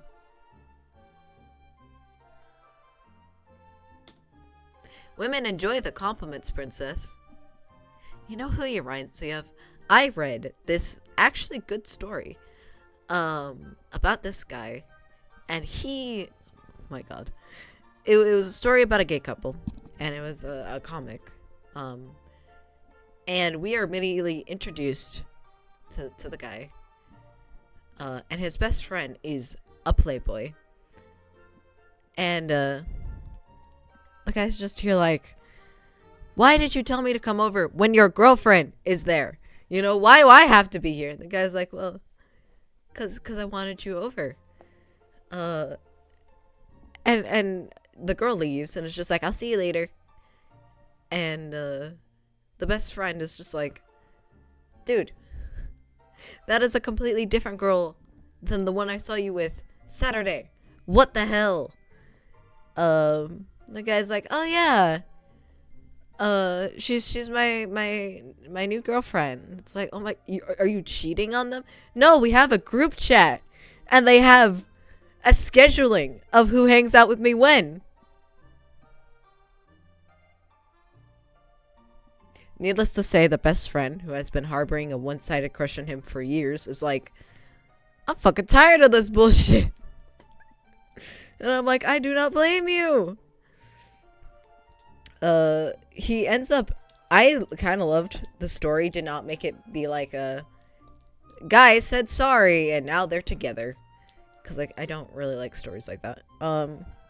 It actually had the guy fully go on a date with someone else. Fully, like, detach himself away from the situation. And it did not have him running back at all. The other guy realized, oh shit, I'm kind of a dickhead. It's like, oh, miracle. He's realized. And has him, you know, deciding to change. And yeah, very much so. Deciding to change and, you know, fix himself. Not really fix himself, because I think there's a very big difference between changing yourself for someone and doing it only to get that person's attention. And that is not what he did. He slowly started to work on himself and fix himself, but he never told the best friend about it. It wasn't until the best friend saw him sitting alone and he was like, where's your girlfriends? He was like, oh, I broke up with all of them. You? What, you waiting to get a new batch? Or no, I realized that what I was doing was hurting you, and that I was being a dickhead to not only you, but the women too. And, I want to change myself and be better for you. The guy's like, yeah, I don't trust that for 1 second. Which I also love, because that's fair. And like a month goes by and he genuinely is, you know, worked on himself, is better, and hangs out with friends. It was a really good story, and they do actually end up getting together in the end, and it was like, damn, that went a lot better than most. But anyway, he reminds me of that guy, minus the reforming part, you know, minus the takes a look at himself and realizes what he's doing is not great. And then diseases are spread. Like, yeah, absolutely. Oh, absolutely. See, what really got me is they, during the early parts of the story, they went to a bar, and the best friend was talking to this girl, and they were sharing their ideas of what they would like in a partner, and why love hadn't been really working out for both of them. And the guy was like, yeah, I have a clingy fucking friend who refuses to let me just, you know, live my life. And she was like, oh, well, my boyfriend, like, told me I was too clingy, and, like, I kept wanting to talk to him all the time, like, late night calls and stuff. And he was like, I love that in a woman. And so they're getting along really well, right? They're very compatible. And then here comes the friend and basically sweeps her off her feet and takes her. And the best friend's just there like, seriously? Seriously, you fucker? That also pissed me off, and why I hated the guy during the first parts of the story. Because I was like, you clearly see that your best friend is getting along with someone, and you just go off and take her on a date? You bitch! How dare The bro code, or whatever it's called, just did not exist to him, apparently. And that's not even talking about the fact he destroyed a date. Because the guy is bisexual. The best friend was bisexual. So he went on a date with a guy. And the friend crashed the date. And it was kind of amazing that the boyfriend was like, no, it's okay. We found out later that the boyfriend was only in it for money. But it was just like, oh, that friend sucked so much. Like, do not do that to someone. Do not crash their date because you're jealous or anything like that. What really got me, he crashed the date. But at that point, had not realized that that's where fists are. I would have punched someone if they did that to me. No, sir. No. I could be in my best damn dress and best outfit, you know. And if somebody comes and crashes me on a date with someone, nah, we ain't friends anymore after that either. Which they weren't friends anymore after that, so realistic in that sense. But yeah, no, I would have. Both of those events were just like, no, evil, bad. But like, that's the vibe Rumple gives me, you know? Because it's just like, dude.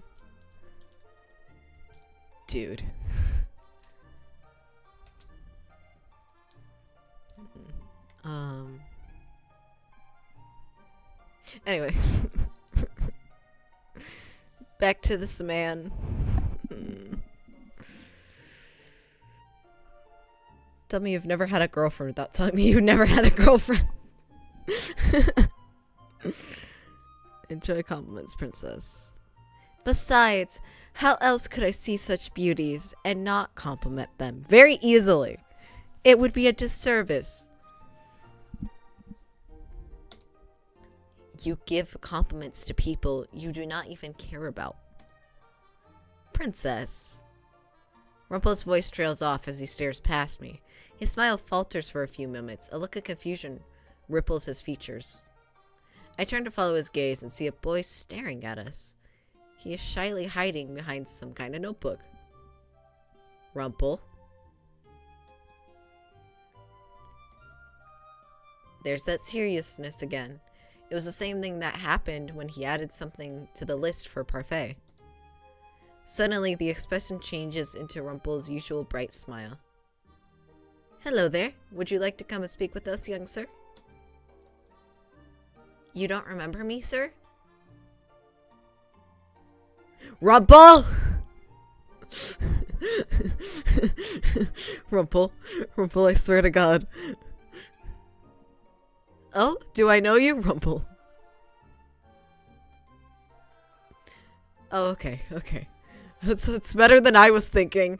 I thought we had a moment here of Rumple's a deadbeat dad. I was about to go, uh-oh. I used to come to your clinic. You saved me before.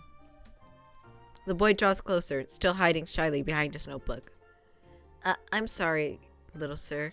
Oh, you were not the little boy. Sorry. I'm sorry, little sir. I'm afraid my memories are a bit scrambled right now. I can't even remember my own name. Really? Where is Anise? Why is she taking so long? The last thing I want to hear is a conversation between Rumple and some child. Is he going to shower this boy with compliments too? It is a shame I can't remember a boy as bright as yourself.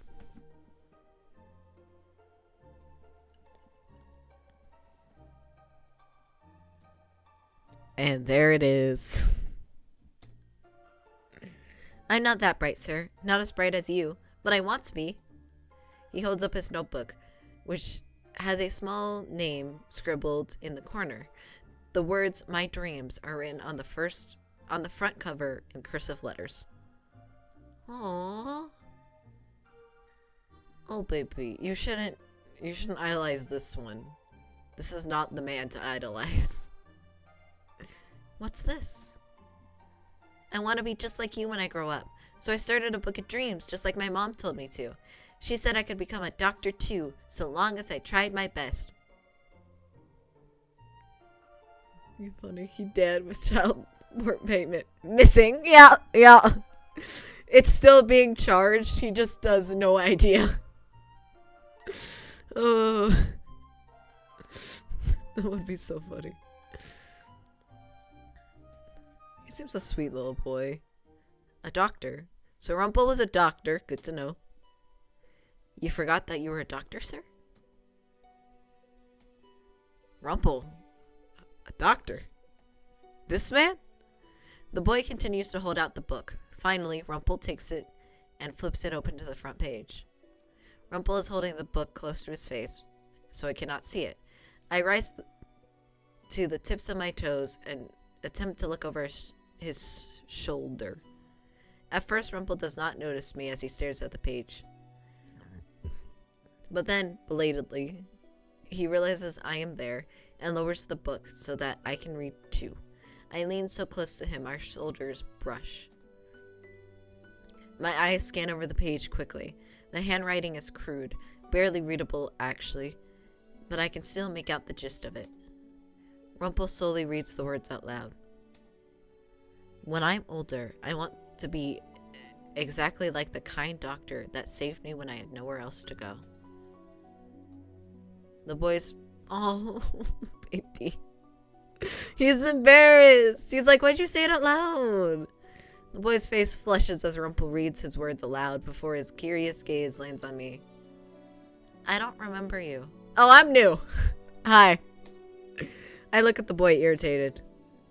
Are you the Oh, hell no!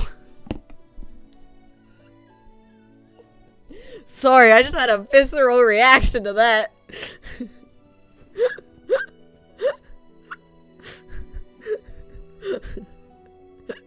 Rumple a doctor. Oh yeah, no offense taken. I wouldn't want to be around him either. I'm sorry, did you see my reaction to being called his wife? No.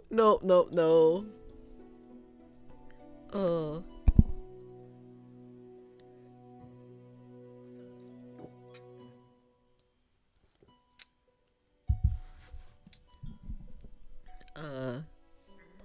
Nope. Okay. Rumple suddenly looks up, eyes wide. He looks down at the boy, then at me. His face suddenly solemn. If you say, I swear to fuck. I am surprised by the words that leave his mouth next. Let me murder this man. Let me murder him. What, wait, 1, 2, 3, or 20? Yeah. Yeah. Oh, what? Anise comes out? You're gonna say she's your wife too? Like,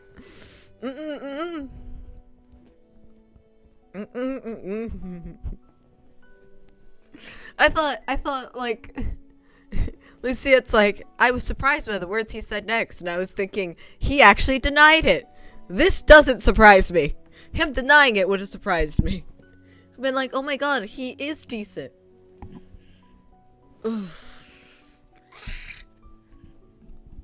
Alright.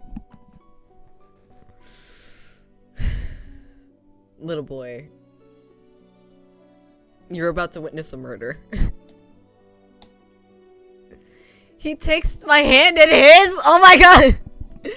And looks down at me. An almost sad look on his face. What is wrong with him? What is wrong with him? Yes, this is my wife. She's number 18.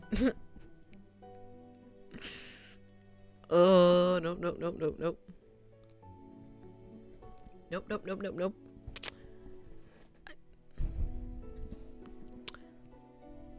No. Fuck you. Let go of me. Rumple's eyes cease with worry as he holds tightly to my hand. The sadness in his eyes becomes anxiety.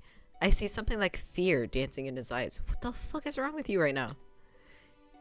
You really think it was my fault?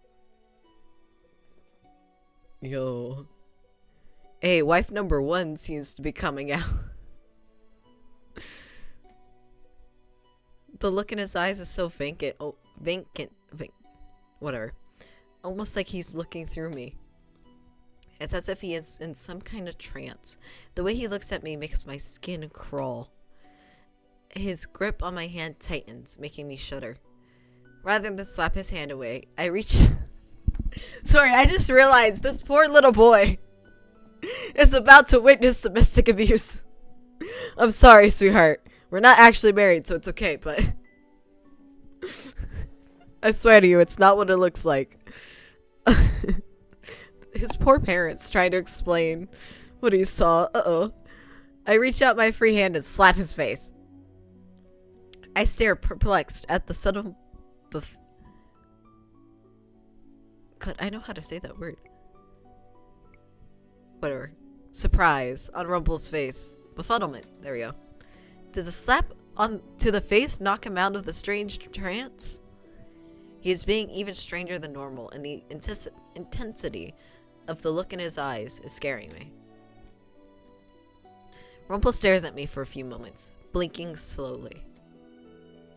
Oh no, I blinked out. I'm sorry, princess, not wife? What just happened to him?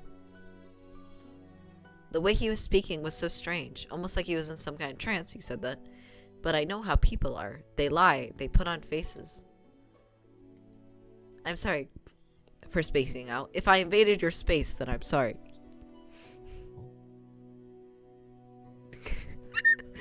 Oh, for sure, for sure. That poor kid's just like, Mommy, I saw the nice doctor that treated me. Oh, that's nice, sweetheart. Did you say thank you? I did. He was with his wife. Oh? Yeah, she slapped him.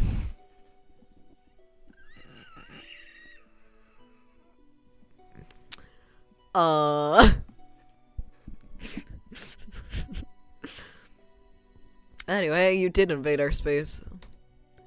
You are apologizing. Rumple puts a hand to his cheek where I slapped him. I think I deserved that. God, I hate that he likes this shit. Thanks for getting me out of whatever that was. At once, the sheepish smile breaks into something cheerful again. He's still smiling at me, even though I was so curt with him. Rumple is so confusing. Agreed. The boy looks bewildered. Oh, baby. Don't worry about that, little sir. This one here is a feisty thing. I deserved whatever she just did. Feisty! Feisty! Oh, I will not strangle you in front of a child.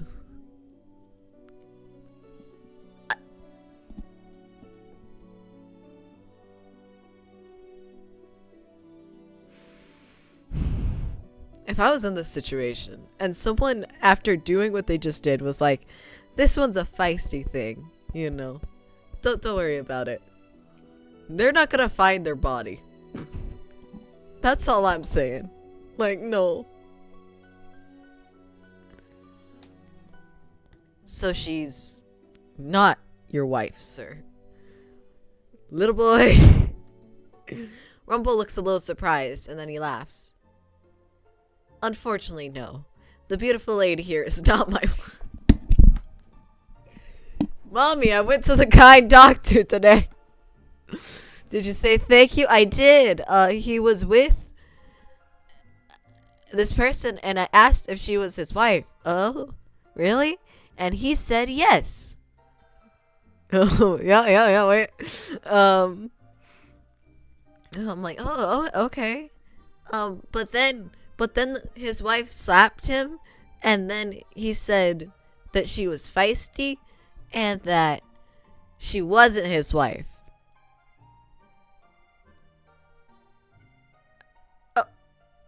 Really now?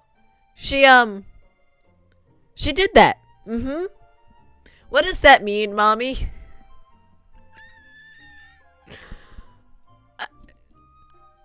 If I was told that situation from the kid's perspective, my first thought would be, so that's a prostitute, right? Like, that's a little weird. Or a girlfriend who didn't know about the wife. Uh, Either way, I would be very much struggling to tell my child about any of it. I think I'd just be like, let's pretend that didn't happen, little Timmy. It's okay. We're just gonna ignore for our own sanity. And don't ever call a woman feisty, little Timmy. Not unless you want to get slapped. Which don't want that. Timmy's gonna grow up very confused. Rumple absentmindedly rubs at the back of his neck as he looks up to the sky. I'm not entirely sure what just happened, but it seemed I recovered something very important today. Or the beginnings of something important. Or it is your wife. That too! It could be! Something important? Or is he talking about a memory? So, Mr. Casanova might have had a wife at some point? He holds the book back at the boy. Back to the boy. Then he leans down and sets a hand on the boy's head. Uh-oh! Uh-oh! Oh, I love Anise so much, but this is not the time for her to be showing up. Oh no. How do I explain this? It's like, yes, little boy. This is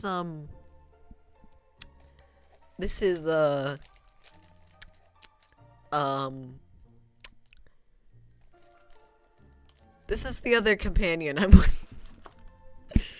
Oh no. Back.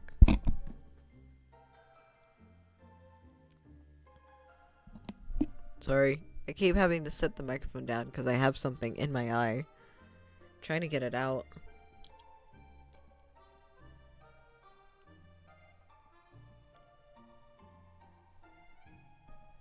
I need a mirror.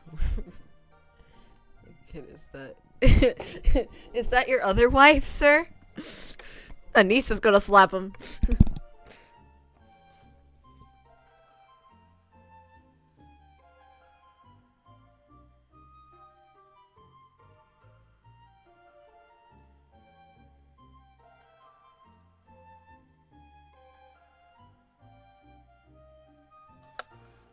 Alright, I got it out.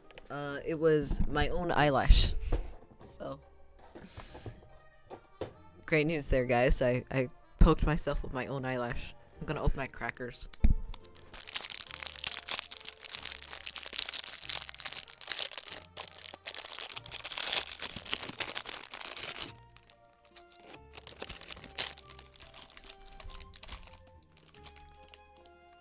No, no, do not do that.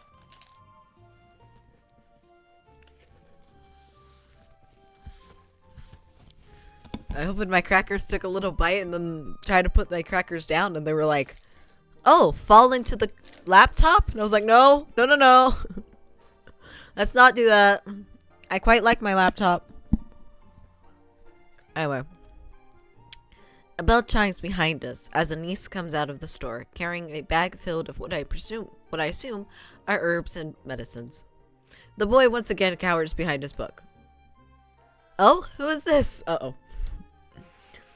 This wonderful little sir has helped me regain a very important memory. An important memory? Rumple stands, looking triumphant. I, my good lady, am a I thought he was gonna say, I, my good lady, had a wife!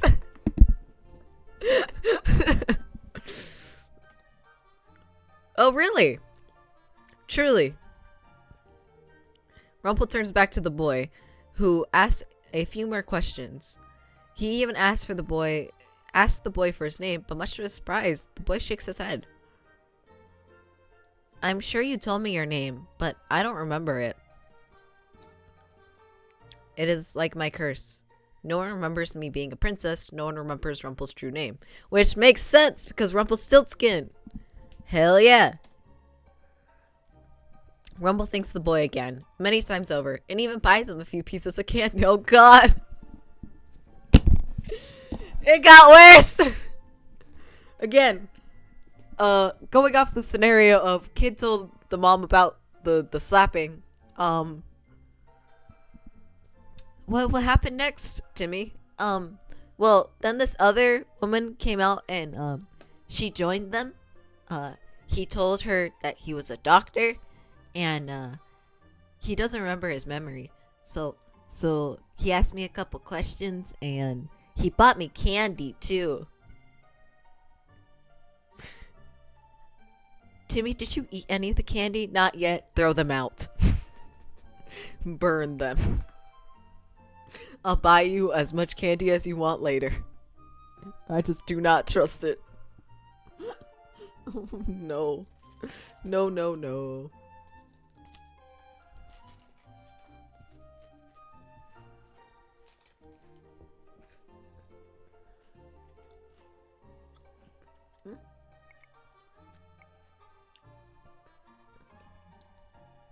I forgot to read the last sentence. The boy's eyes are practically glowing with excitement, and he does not stop smiling. Oh, poor kid.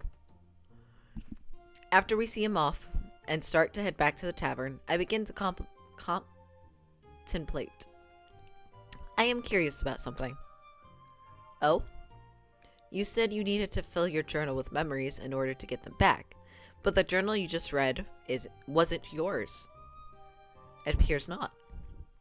It seems that there are 3 entries that trigger my memories. Just need to be written by people I know. Reading them triggers a memory, and then the full entry probably appears in my journal. I ought to check it when I get back. Why aren't you carrying that shit with you? Sorry, here's this very important thing that would help me break my curse, and I just left it at home.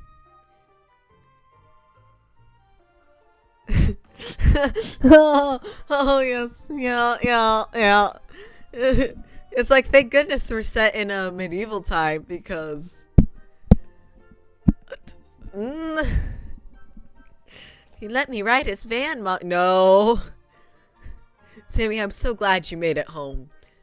You're not leaving the house without me anymore. But mommy, no.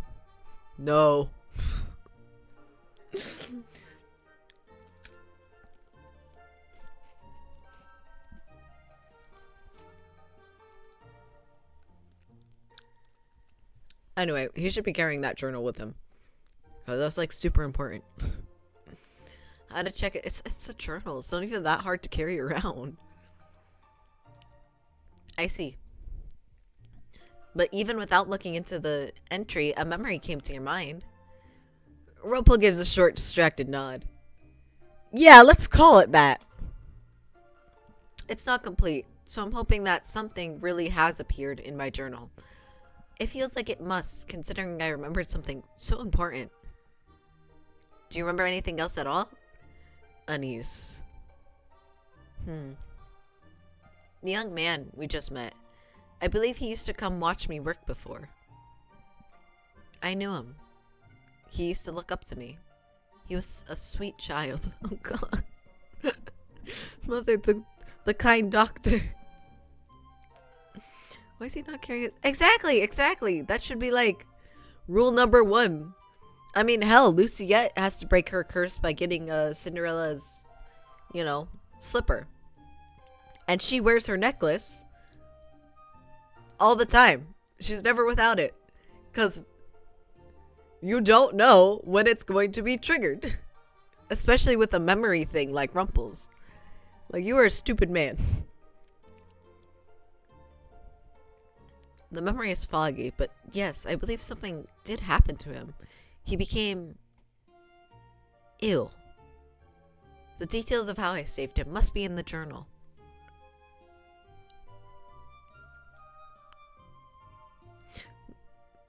Those poor parents must be so confused. This is a man they trusted with the life of their child. And now they're learning about his feisty wife. Oh dear. Maybe they don't remember him. Maybe he'll be okay. Even though this does not pertain to my curse, I'm curious what his journal might say. So am I. Let's break in and read it. I can't remember fully, but the memory feels sad somehow. But the boy lived. He turns to me, eyebrows knit together. It is strange to see him with such a serious expression on his face. I really am sorry about earlier, Princess. I think I was on the verge of a memory, but then it got all tangled up in my head. I'm surprised by a sudden change in topic. Anissa's like, what happened? Girlie, I almost murdered a man. That's what happened. I shake my head slowly. He is quiet for a few moments, but suddenly his smile comes back and he laughs joyfully, telling us there's no point in worrying. At the town's outskirts, I turn, feeling eyes on the back of my head. Feeling eyes on my back, but no one is there. Well, shit. Are we gonna get kidnapped? If we get kidnapped because of this stupid fucker. We give Parfait the medicines we purchased in town as soon as we arrive back at the Marchen. Then Rumple proudly announces that he is a doctor to anyone who will listen to him. Rumple! I am a doctor. Can you actually save lives at the moment? Nope, but I am a doctor. Oh, you're a doctor? I have a cold. Sorry, I can't do anything about it, but I am a doctor. He's a doctor in name only at the current moment. Everyone seems happy for him, save the Marchen patrons that find Rumple annoying, who are mostly men, and Luciette, and Anise, and Delora, and any woman who's grown tired of his antics. Afterwards, Rumple asks Anise, oh, I heard that voice crack, damn. Anyway. Afterwards, Rumple asks Anise if he might be able to take over the medications for Parfait, but only because Anise is busier than him. Parfait. I would not trust this man with my medicine. Rumple has not been at the Marchen long, but he has already found something to help break his curse. And then there's me. I do not think anyone will be able to help me. At the end of the night, when I finally have time to myself, I return to my room to rest. The next day, I am sent right back to my chores. Rumple is nowhere to be seen in the morning, and Anise says it's because he's tending to Parfait. He appears later in the afternoon, still full of smiles and silly flattery, as he goes back to serving. How does... Doctor, I have no memory of my doctor's degree, but I work for free. Yeah, basically. Yeah. It's like, okay, I don't trust that. Not one bit. Please get me a doctor who remembers.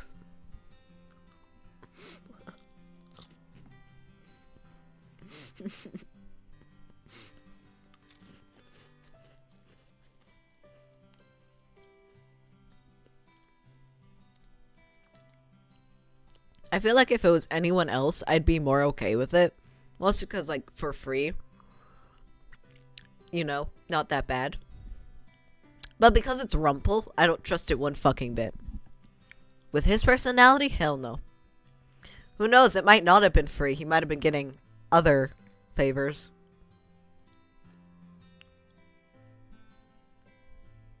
I am a cruel, cruel person. I should not have said that. Let's pretend I didn't say that. That's probably the one time I'm gonna be like, I'm sorry, Rumple. I should not have implied that. But that's it. I'm still gonna insult him.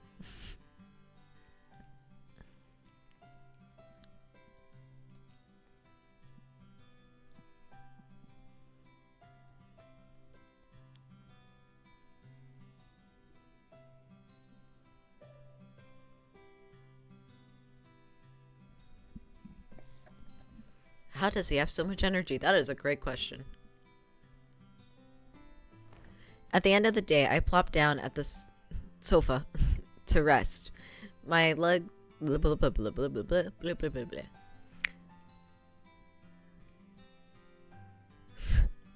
Yup, yeah. My legs are weak from all the walking I have done today, and I can still feel the tiredness in my arms from sweeping with Mr. Broom. Princess Anise.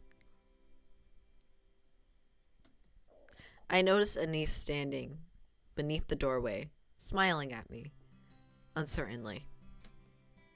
Thank you for your hard work. Thank you for your work today. What do you want? Why is she thanking me for work I obviously do not want to do? It's not as though I've asked to do any of this. But you still help. Anise nervously shifts on her feet. And so, I just wanted to say thanks. I do not make any effort to continue speaking with her. Anise gives a nervous little nod before heading back toward her room. Not long after her departure, I hear an exuberant and familiar voice. Oh God.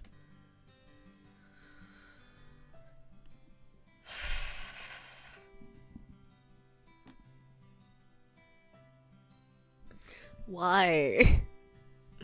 I should count my lucky stars, for they are giving me a rare opportunity to meet with my lovely princess this late at night.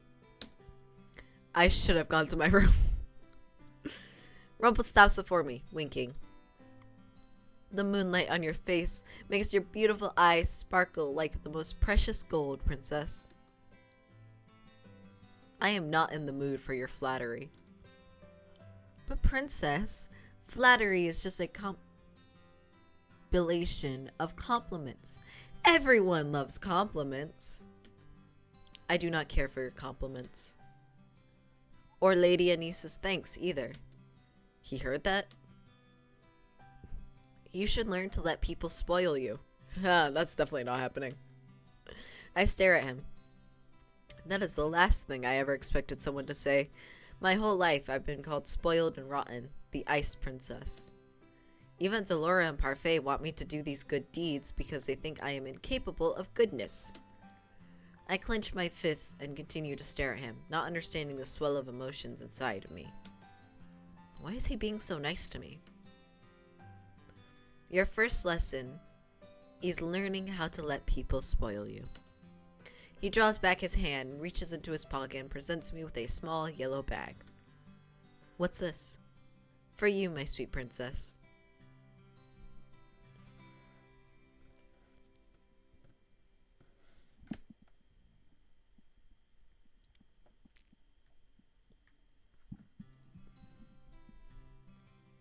Hell no. I cannot accept your gift. But princess, my advice, you have no reason to spoil me. Princess, this is what I've been trying to explain to you all day. You don't need a reason to spoil someone. It doesn't always have to be about paying someone back. Rumple smiles, a little sheepish. Then he places the bag in my hand and curls my fingers around it. You deserve nice things, princess. You barely know me, and yet you still say that, especially to a princess. I mean, granted, we know Luciette wouldn't allow herself to have anything that she wants, because she is very stubborn, and he's trying to make a goal. But still, like, dude. Barely know you. We may not know each other personally, but that doesn't mean I don't know enough about you.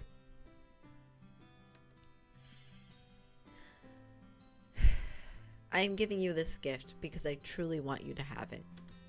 Besides, this is both a thank you and an apology gift. A thank you for accepting me. Oh, hey! Hey! We did not agree to this! And an apology for my behavior yesterday. I accept the apology. I don't remember what I did, but both you and the boys seemed frightened.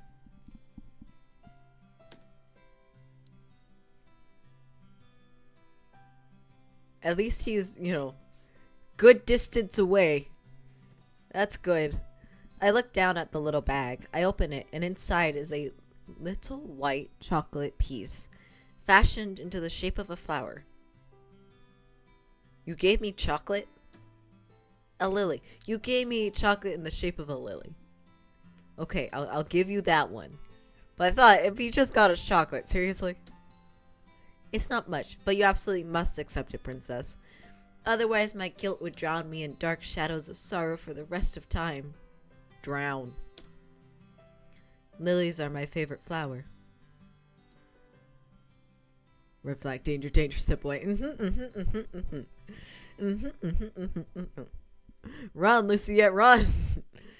They say you give a white lily to someone you enjoy spending time with. Oh, and in floral language, they stand for purity and majesty. Yes, which is the whole point of Luciette, that she is very pure.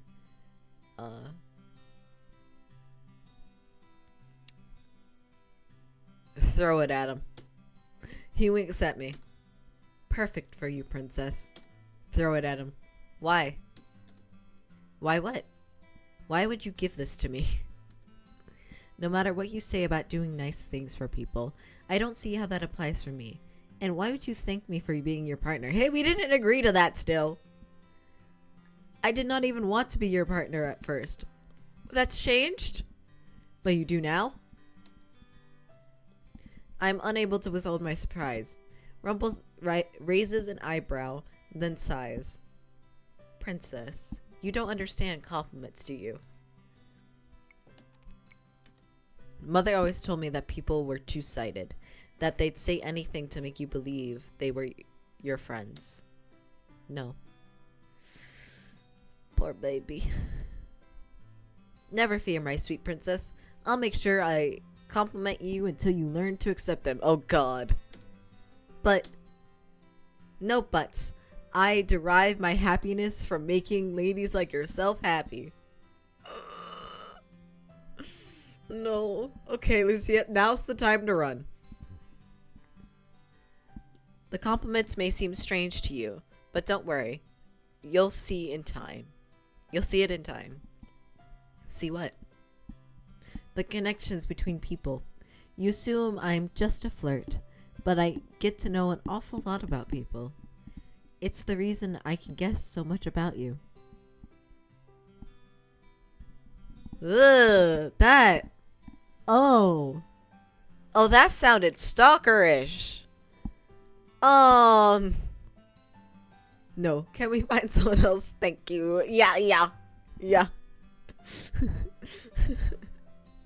Oh, that sounded so stalkerish. What could Rumple possibly know about me? That's a good question. So, what do you think? Are you more attracted to me now because of my mysterious aura, or my doctorly sophistication? He leans closer to me, his eyes sparkling. I could be your... Hey!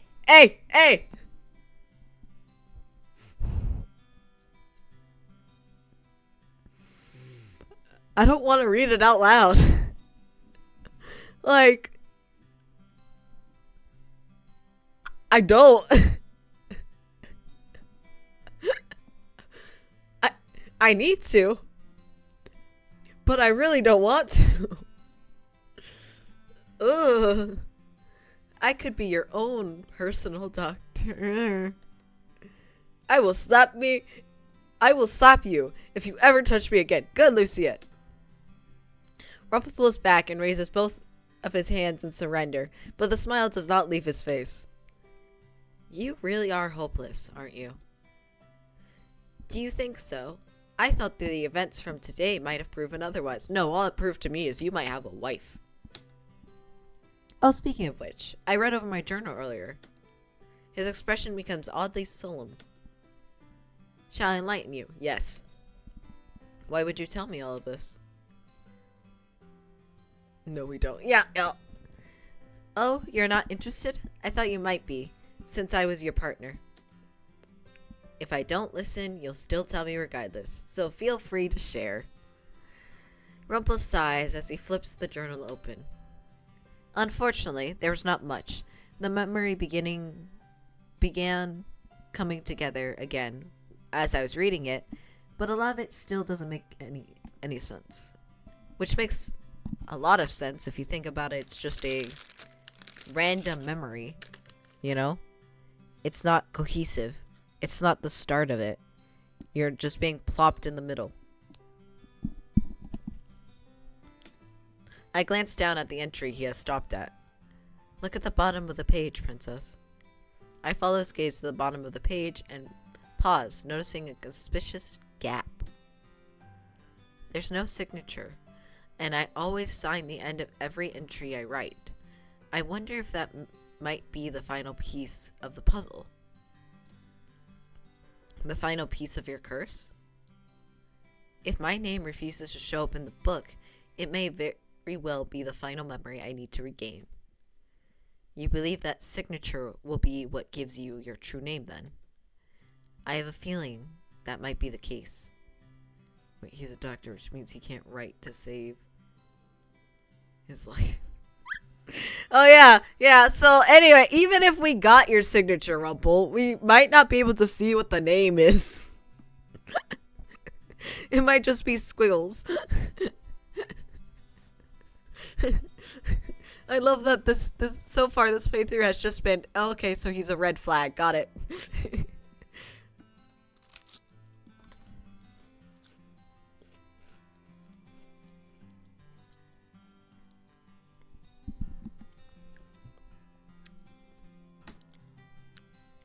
It was the first thing I noticed when the entry appeared. That would explain why the boy in town didn't know my name either. And here's something else. And there's something else. What? Something else that is missing? Oh. Okay. The journal entry is cryptic at best. Vague, almost like an incomplete puzzle piece.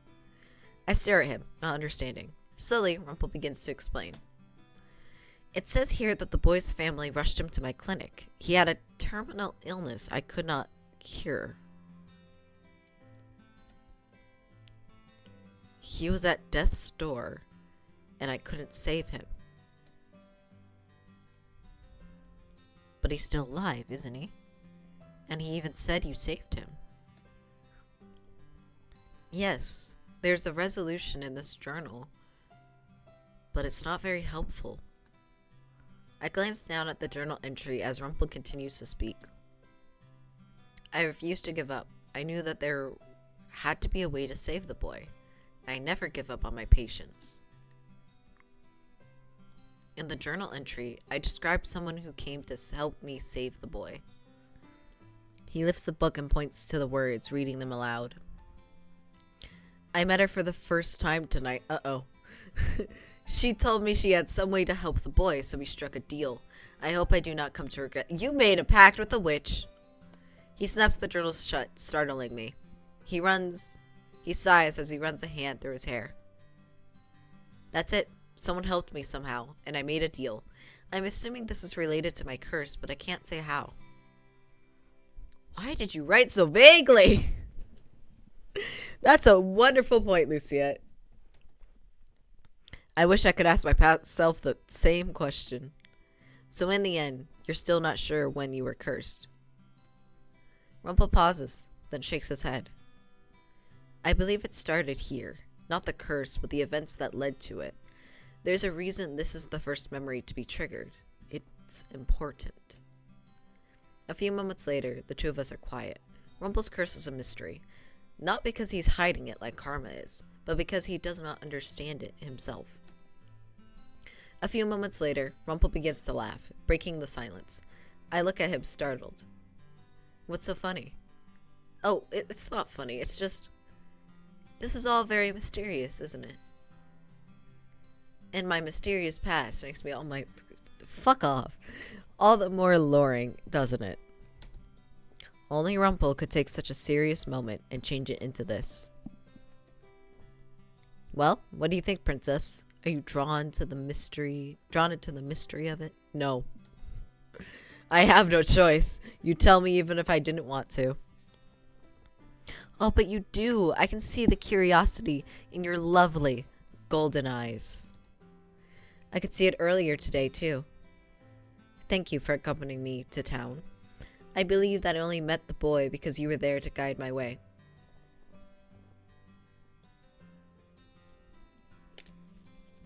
Nope.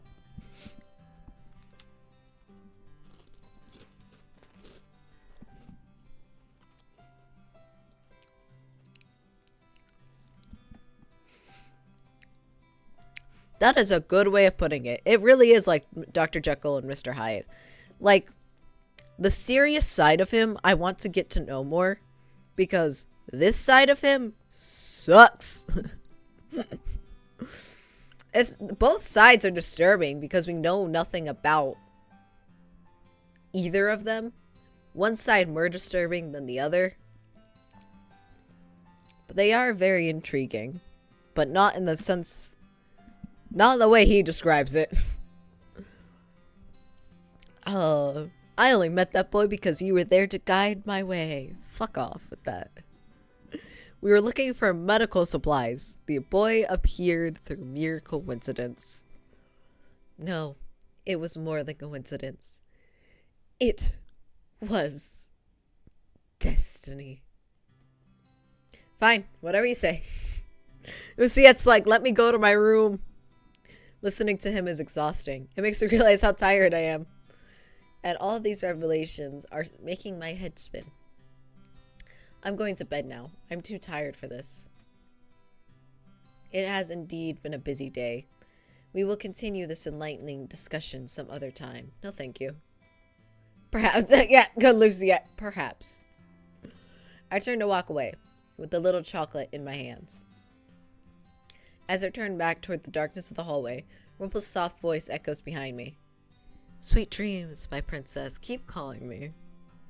I know it's her title, but every time he says it, every time he uses it, I'm like, don't. Just shut the hell up.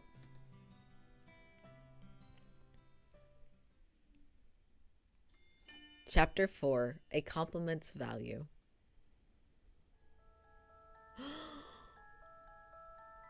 Oh, no! Well, let me finish my cracker.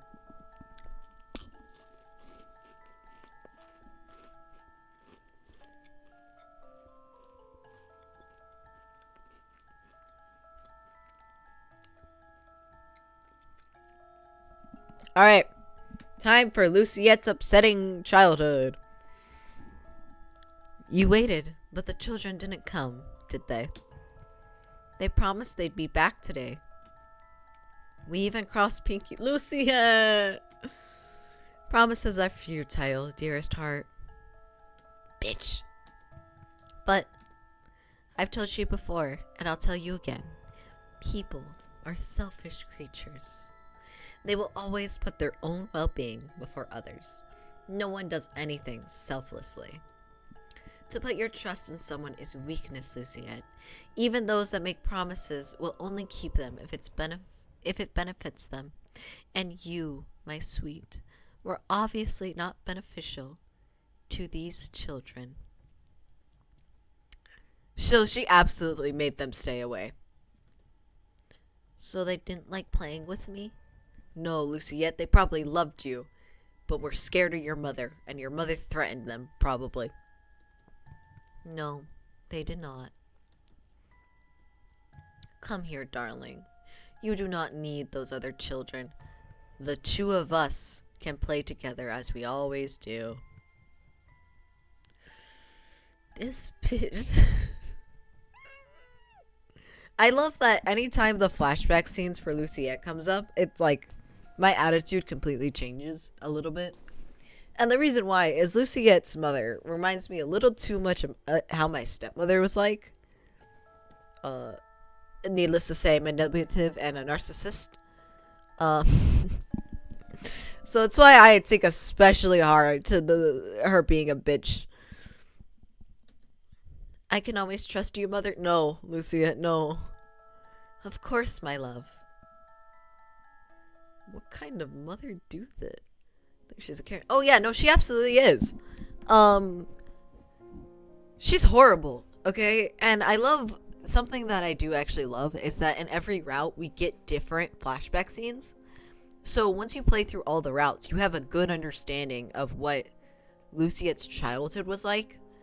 But this mother would go out of her way to make sure Luciette was isolated. Luciette is a princess. However, one time, Luciette... Oh, hold on.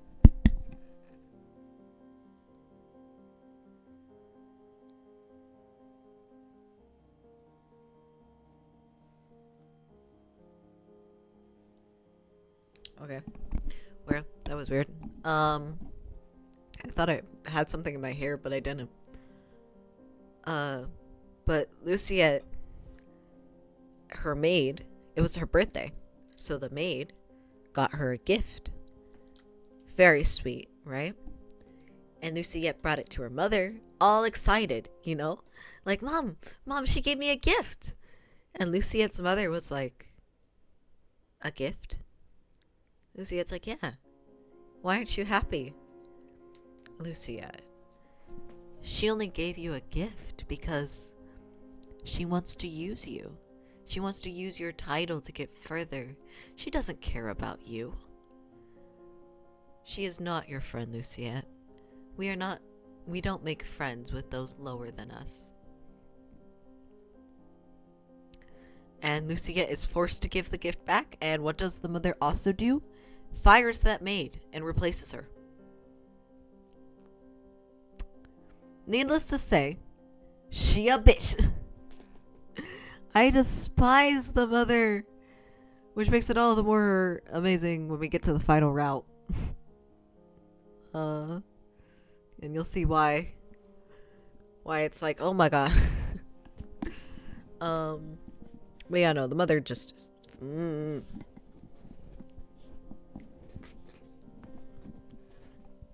My head feels foggy. Maybe it's because it took me forever to fall asleep yesterday. And then, to make things worse, I end up having that dream. Mother, you are the only one I can trust. Oh, baby. Right? Oh, Luciette. I slowly slide out of my bed and make my way over to my dresser. The little bag is still where I left it last night. I open it up and let the little white chocolate lily fall into my hands. Oh, that is actually adorable. Is he really trying to help me? I remember his face yesterday and his bright smile as he presented this to me. You know, Luciette, let's not be, you know, maybe your mother had a point. It's probably the only time I'm gonna say that. I slowly run my fingers across the delicate white petals. He couldn't have known lilies were my favorite flower. I mean, he could have. He could have been stalking you. Which I wouldn't put past him. There is no reason to be sentimental about something like this. It's just silly. I am about to put the flower back in the bag, but I stop, eyeing it once more. Slowly, I bring it to my lips and bite off a small petal. It is actually pretty good. That's good. At least it doesn't taste bad. I stuff the little flower back into the bag and make my way downstairs. The merchant is not busy this early in the morning, but everyone is starting their chores. At least, I assume as much as I see Anise and then Waltz, who is helping her stack things. Uh-oh. Then I hear rising voices and I realize that not all is calm. You're fighting with karma, aren't you? At least I don't have to pretend to be something I'm not.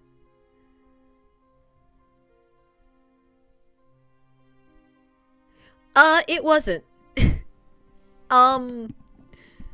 As the story goes, the mother was a tyrant. So when she died, the people celebrated. Luciette's been without her mom for like a year now. But yeah, no, anyone she talks to basically tells her, yeah, no, your mother was a tyrant. Your mother sucked. Yeah, she was not a good queen. She ruled by fear, and that was very obvious.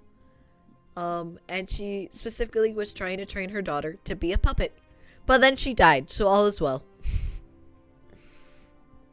But yeah, no, it was not running well. Luckily, the king is now in charge, and he is attempting to make up for his wife's less than stellar reign. And the reason of like, well, why'd he marry her in the first place? He was threatened.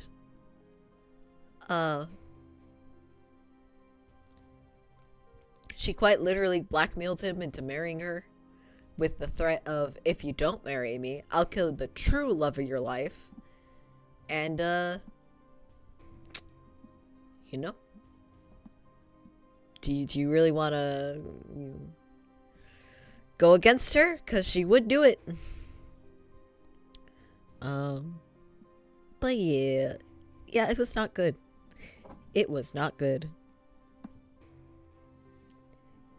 You say you're not pretending when you go around flirting with all the female patrons day in and day out. You cannot seriously mean all the drivel you spout. Karma and Rumple stand on opposite sides of a table, staring each other down. A teacup filled with what looks to be cool tea sits close to Karma, abandoned. Flirting with the lady is not a crime. It's not, but one day your flirting is going to get you into even more trouble than it already has. I've never had a lady say I mistreated her. Not one. I've said that. Fuck off. I threw my chapstick down. In case ever anyone was wondering what the hell that noise was. It's just my chapstick, I swear. Nothing's broken. I'm smart enough not to throw the microphone.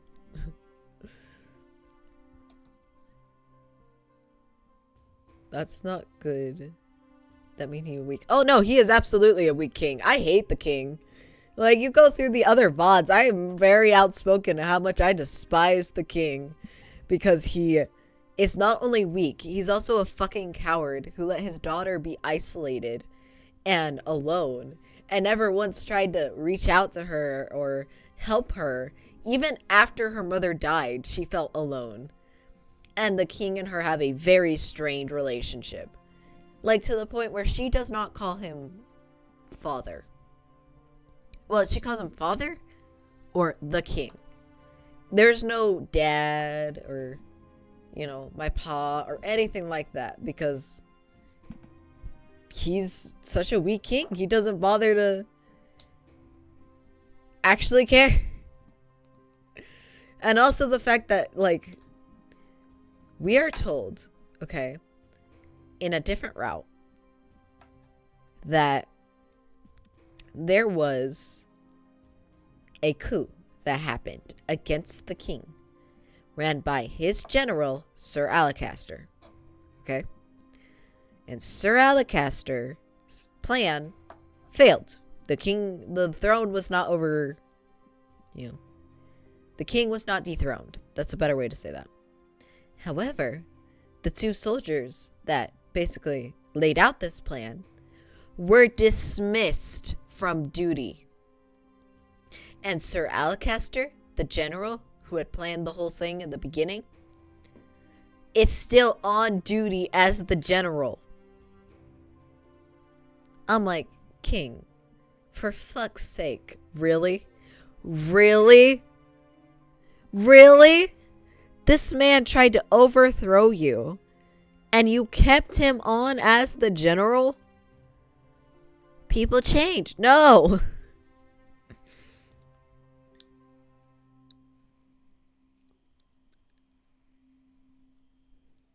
But even if you're going through a route where, like, he doesn't know, there's also the implications that Sir Alacaster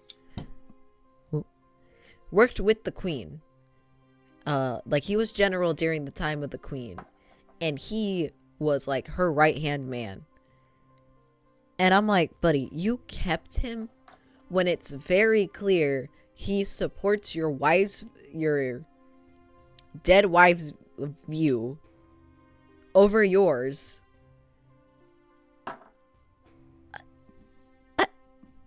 You are an idiot. But yeah, no, he is a weak king. Very weak. Which is why it's good Lucia is sort of like this, of where she's not kind, but more calculated. Because that makes her a better ruler than he is. I know. It's like, really? He also has two step-siblings that he treats miles better than he treats Luciette. And then it's shocked that Luciette is jealous about it. It's like, buddy, really? Ugh. Oh, I'm sure many could attest to being more than slightly annoyed. You're only jealous that I can speak to ladies without a disguise, aren't you? Karma slams his hand down on the table, shaking it. The tavern grows quiet. Waltz looks over, his eyebrows furrowed with worry. Karma might kill him for us! Yay! If you so much as make one more comment about my curse, then stop making comments about how I speak. Your speaking doesn't have to deal with your curse. The two continue to glare at each other, and it almost looks as if Karma might circle the table and slap him, but the fight freezes as oh yeah, it's Julian. Hold on. As Julian strides up to the two men. It is too early for you two to be already at each other's throats. But he started it, did he? All I did was make a comment. He was the one that picked a fight. There you go again, twisting words. Julian stops on the ground. The two men turn... No, why? Turn to look at her.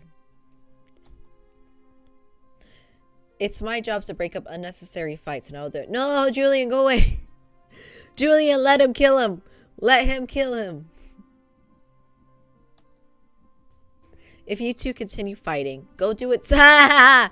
Like the forest where you can't disturb anyone. Thank you, Julian. She's like, look, I can't let you kill him here. But if you go outside, you know, free reign. It's a free country. What am I supposed to do? Just don't fight in the tavern. Got it.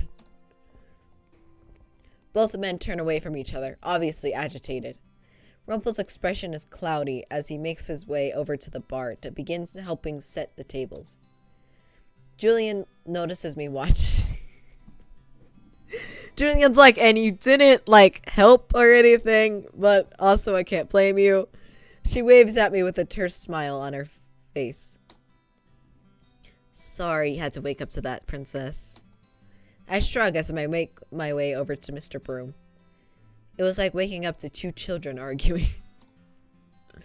Agreed wholeheartedly. Julian sighs before looking at me thoughtfully. Maybe you could have a word with Rumple later. I have no idea how their argument even started, but maybe you can get to the bottom of it. Why do I have to talk to him? I'm not a babysitter. But I heard you two were partners. Ugh. Anyway, hopefully this doesn't happen again. Good luck with your work today, princess. Julian, no, our only semblance of peace. Julian walks off, vigilant as always. I notice Garland. Looking at her from the bar, a slight frown on his face. My favorite couple. I start working around the tavern, starting first with the cleaning, and then with the stacking. Delora makes snide remarks about my slowness as I work, and I try my best to ignore her, while occasionally throwing her insults back at her. It is as if she has nothing better to do. Parfait! The door to the tavern opens. Parfait steps inside with a bright smile. She looks more energetic than usual. I wonder if this is because Rumple's medicine suggestions. A miracle. Later, I manage to catch Rumple when the two of us are on break. He seems pleased to see me until I mention Karma. He's like, oh, my princess, come, let me flirt with you. I want to talk about Karma. Ah, fuck. Why were you two fighting earlier? What a sad day it is that the princess talks about another man to my face. Julian, this is why I didn't want to do this. Just answer me. I was getting ready for the events of today, as always, speaking to the lovely women who filter in and out of this place. When the beast appeared behind me. Even his insults are dramatic. Your flirting is distracting me, he proclaimed. Well, your flirting is annoying. But all I'm doing is complimenting women. I'm not impeding anyone's work. Buddy, you are very loud. You are very dramatic. You get into other people's faces. I thought the only reason he was calling me out on such a thing was because he was actually jealous. You should have seen his scowl. Here we go. So I politely told him to mind his business, but he was relentless, and then he continued to insult my demeanor. And, well, I had to say something back, but I wasn't the one who started the fight. Yes, you are. I swear they both sound like children. No doubt Karma would be blaming Rumple. Princess, you don't really think I'm so confrontational, do you? When it comes to Karma, yes. Given in Karma's route, Rumple finds out about Karma's, secret and is like, ugh, my heart is broken. So yes, I do think you'd be confrontational because you feel embarrassed.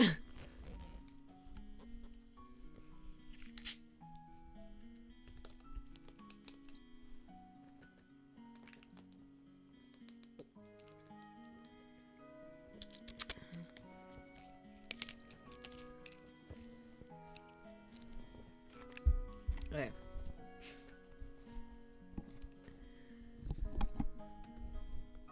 I think Karma is far more confrontational than Rumple, but it does not help that Rumple always snaps back in. That's true. Karma's not a coward. The two of you are both at fault. But Princess, I heard that. I heard that crack. I'm so sorry. In the end, you were still having a childish argument. I think that Rumple might try to protest again, and I am surprised when he shrugs his shoulders and sighs. Yes, it was childish. Because that man is a child. I roll my eyes. Your irritating. Oh god. Scowl chills my heart, Princess. I feel a tinge of excitement.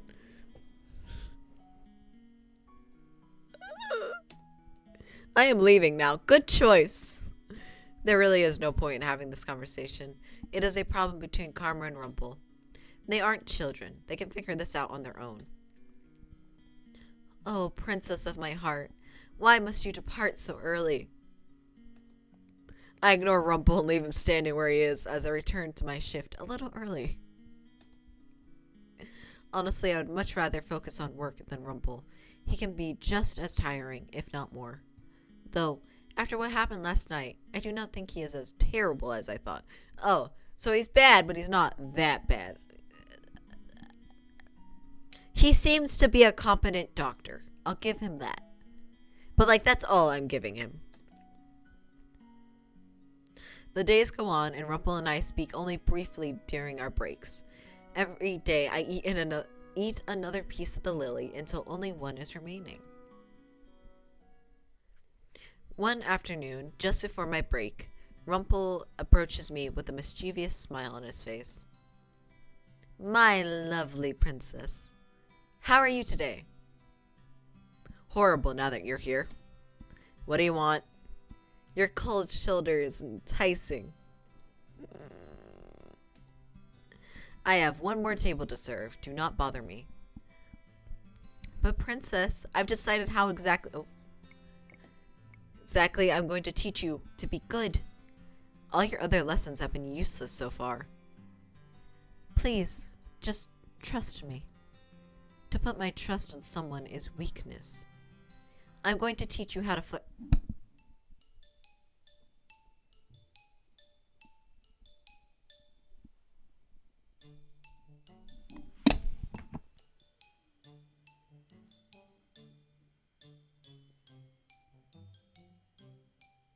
I wish you could see my hands, because they are in front of my face at the current moment.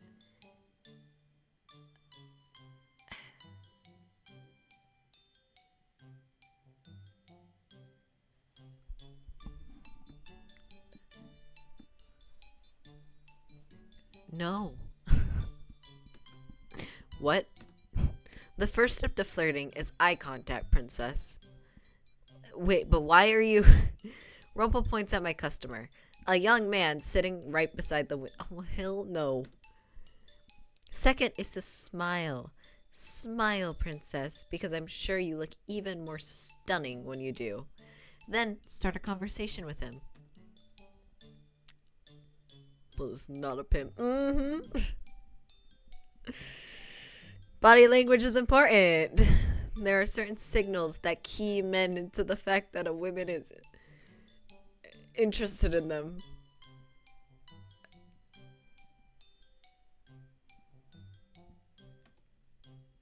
I think playing with your hair is one. A gentle tap on the shoulder is another. I should have expected Rumple to spout out this sort of nonsense. He did well for like the first little bit of just like, you know, compliment them, smile. That's pretty like decent, you know. Maybe not as flirty compliment as his, but just a simple "you look good today" would be fine. But then he's like, yeah, touch his shoulder, you know, play with your hair. No. No. No.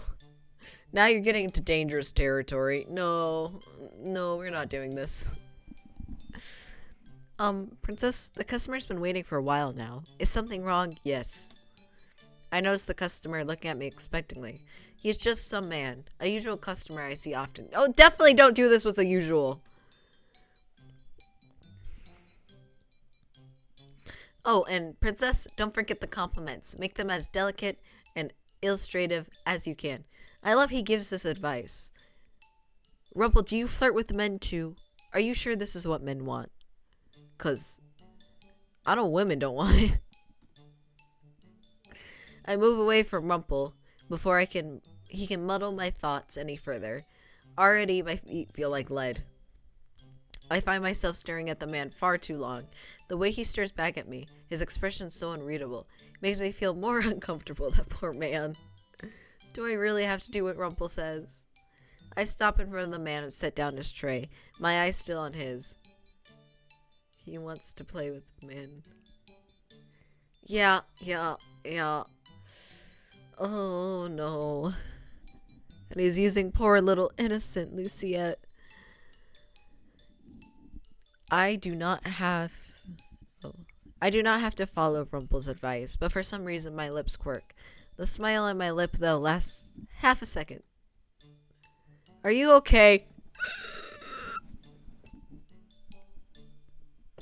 No, man, I'm not okay. I don't want to do this. Do I have to do this? I do have to do this. I don't want to do this, though. But here's the thing. If we don't flirt, that might make him like us more. Not the guy, Rumple. If we do flirt, that might make him realize how stupid he is. I don't know. Poor guy. I'm so sorry, my guy. I'm so sorry. I can feel Rumple smiling at my back. If this were anyone else but him, I would think this was some kind of prank. I'm so sorry. But considering this is the way Rumple acts all the time, maybe he's really trying to help me. Luciette! Our poor naive Luciette! I try to recall how he flirted with his customers before. Oh, I can't.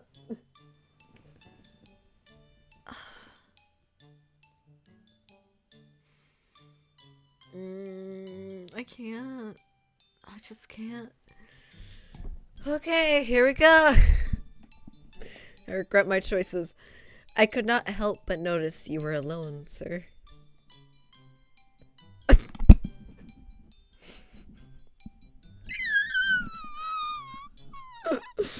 I expected something like that. I'm always alone. My heart is thumping far too loudly in my chest. What kind of things does Rumple usually say? Oh, no. No! Hold on, hold on. I keep touching my face in embarrassment and just like, no. Oh, I gotta check my glasses. Make sure I didn't get any nail polish on them. I think we're good. Oh no. Oh no. Madam, you are the most beautiful thief I have ever met, for it is you who has stolen my heart and stolen my gaze. Your eyes are more captivating than the stars, my sweet. If I could, I would stare into them forever and lose myself in their majesty. You're my... It's hard for me to watch as it is to play the game. Oh yeah. Yeah, I'm struggling here. I think what scares me most is not Rumple saying this shit, but Luciette trying to imitate him. You remind me of a rose with thorns, but the thorns are what makes the rose so... Yeah, you've used that on us before. All he does is sound complimentary gibberish. I will try to do the same.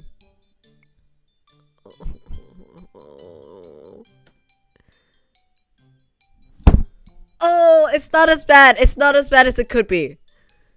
But it's still not great. How is it that you would always be alone when you have such lovely eyes? The customer stares at me baffled. No, Luciette, run! Luciette, that was enough. No, baby girl, don't do more. Don't do more. Oh, no. Your eyes remind me of leaves in fall as they flutter beneath the bright gaze of the sun and... I stop. The words, nothing more than a shallow lie, make me feel strangely hollow. Same. I feel secondhand embarrassment for you, babes. The man is just staring at me. Oh, baby. This poor man. He looks uncomfortable. What eyes he has, though? That's a good point. He got no eyes, Luciette. Still, I do not think he is anywhere near as uncomfortable as I am. I don't think he's nearly as uncomfortable as any of us are in this situation right now. Ma'am? Perhaps you would know. My voice throws off. I bite my lip so hard I could taste something metallic. The man's expression is a mixture of awe and perplexity.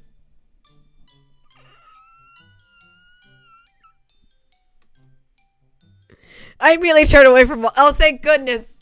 Oh, thank God. I was like, I can't handle anymore, Luciette. Please. And walk off. My whole face is hot. I can feel anger boiling deep down inside me.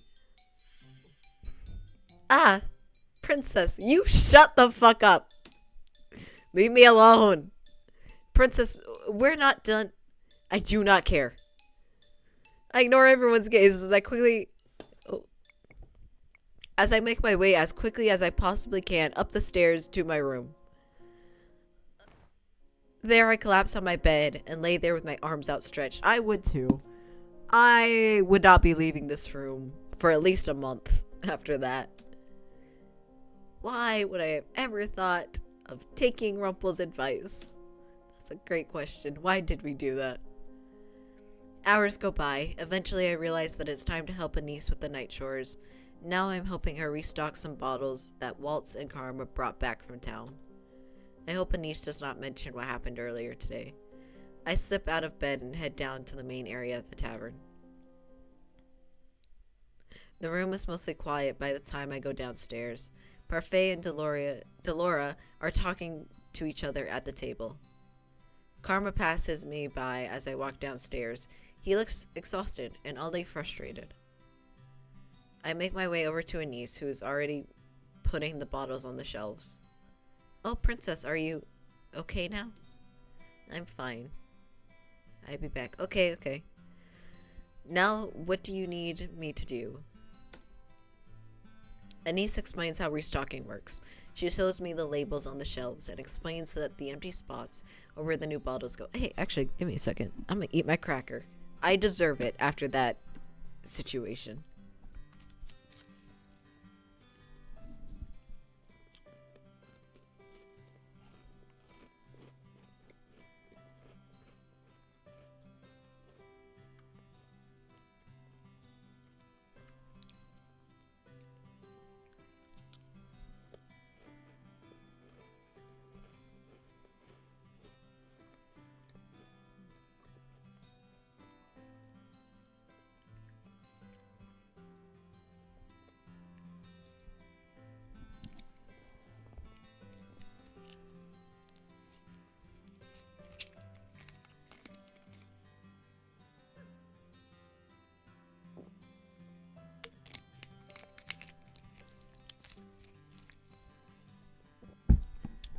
Okay.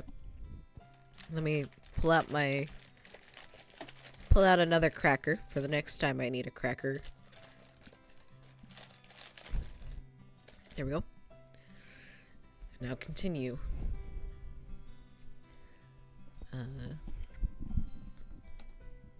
It is not a hard job, and one I can easily do without thinking too hard.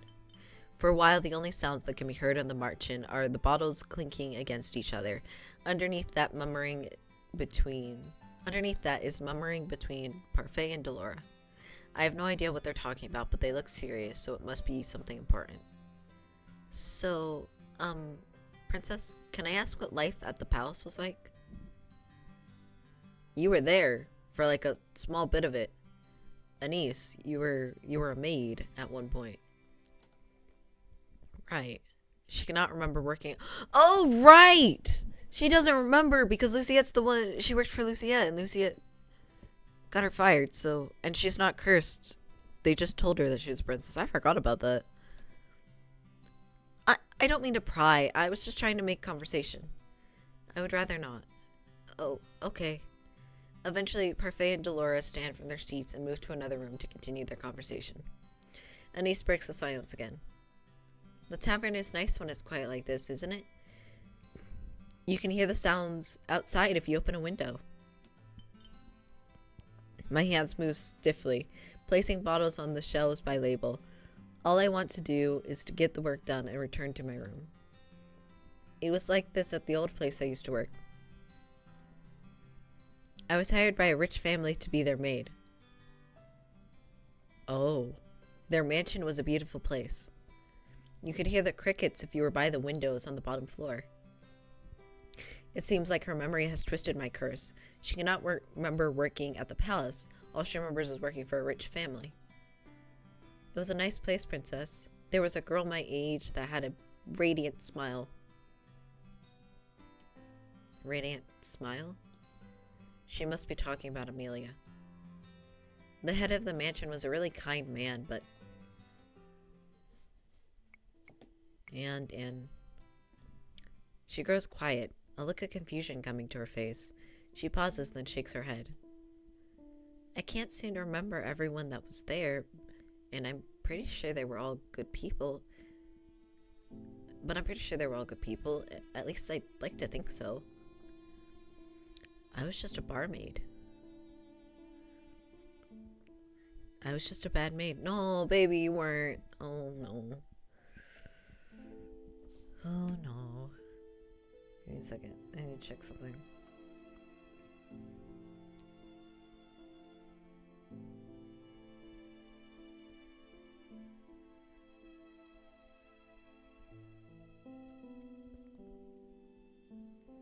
Alright, okay. A slight worry there, but we're all good. She was. Because of her, Dolores' dress was torn. I was too ashamed to tell one of the mistresses that I couldn't save her doll. Save her doll? Anise looks down, her smile wistful. I was fired on my first day because I couldn't save one of Mistress's dolls. I was the one cleaning her shelves that day, and when I went in, I saw a crow had came in through the open window and was pecking at one of the dolls. I shooed it away, but it was too late. The doll had a small rip on its dress, and I was fired for not doing my job properly. So it wasn't Anise who ripped Dolores' dress, but a bird? Is this why Delora insisted Anise deserves an apology? What happened after you were fired? Lady Parfait found me on the streets. I couldn't go back to my aunt's house. Not after what happened. She never liked me anyway. Anise's face clouds briefly with sorrow, but the expression is short-lived. I can never forget the day I met Lady Parfait. I told her I would be able to help her and anyone else that got sick. That I can do the cooking, since I've been making meals for my father since I was a young girl. I begged her to take me, and she did. I owe Lady Parfait a lot. Why didn't you go back to your father after you were fired? My father passed away a while ago. My mother died giving birth to me. My father was an herbalist. He taught me a lot while he was still with me. So before Rumple came in, I helped Lady Parfait with herbal remedies. So you have no one. That's what I thought. But now I have everyone here. The Marchand is my family now. Family. Princess, we're all happy to have you here too. You really help out around the Marchand, and I could tell Rumple's happy to have you as a partner. We still didn't agree to this. The memory of what happened today slowly seeps back into my mind. I cannot help the irritation bubbling inside of me. I know he's a little overwhelming, but I'm sure Rumple's really trying to help you, just like he's helping Lady Parfait. It is not the same thing at all. The two of us continue working until Anise makes another wistful comment. The place I worked before this. It felt like there was warmth in that gigantic home, but it was stifled. The place isn't warm at all. I speak the words without even meaning to. Anise looks up at me curiously. The king suddenly started speaking to me when Mother died, but it was never enough. Oh yeah, by the way, the king wasn't there during the mother's reign. Before that, he was always cold and distant, and even now he favors his new wife and children over me. There were people, but they were fake smiles, and my father, he was the worst of all. I may as well have never existed to him. Princess, I'm sorry. For what? You're talking about the palace, right? The king always seemed so nice. He put his kingdom before his children. Anise fidgets nervously. I'm sorry. Apologies are not going to change the past. Sometimes apologizing seems like all we can do when we can't change something that's already happened. God, I love Anise so much. Oh, sweet baby. I think about Anise who tried to save my doll, the way I fired her that day. Rumple told me once that all I had to do was listen to people to sympathize with them. Could that be true for finding out the truth? All I can do to make up for what I did to her is apologize. I am sorry. Anise looks at me, clearly shocked. She stares for a few moments before I scowl at her. Staring is rude. Oh, Why are you apologizing to me, princess? Is there something I did that you wouldn't remember? That I wouldn't remember? You should tell me. I promise I won't hold it against you. It is not important. Anise's eyes are suddenly downcast, and no matter the attempt, her smile isn't as bright as it once was. I quickly finish stacking the bottles on the shelves. I am done. Anise turns to me with an unusually tired expression on her face. Thank you for listening to me, princess, and for telling me a little bit about yourself, too. I feel like I might have said too much. I do not respond to Anise, but instead choose to head out the front door. Anise asks where I'm going, but I just ignore her. I think about heading into town, but then reconsider. I decide to head to the forest instead. I make my way to the forest clearing. In the dark, everything feels a lot more comfortable. Here, I do not have to pretend to listen to anyone, and I do not have to talk about myself. I settle down on a rock and stare up at the sky. I apologize, but Anise did not even understand my apology. And even now, I still cannot bring myself to trust those at the Marchand.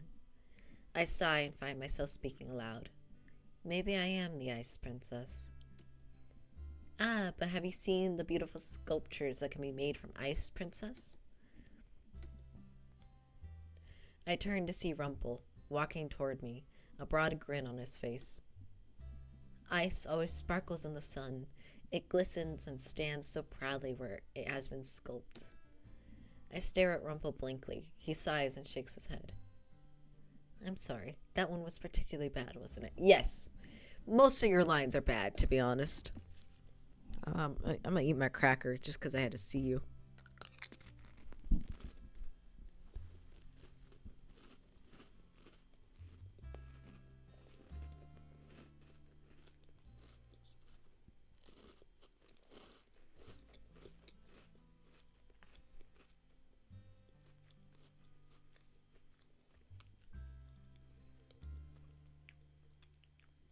Ah! Hello.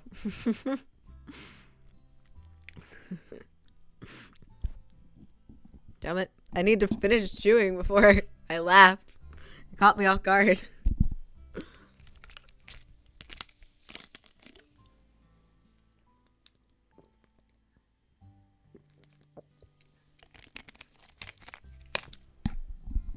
Anyway, hello, welcome. Let me pull out a different cracker. I'm not gonna eat it right now, but easier than having to struggle with the packaging.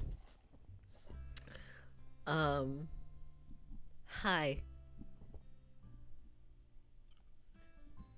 Trying to think how to summarize this. Anyway, here's this asshole. He flirts a lot. We don't much like him.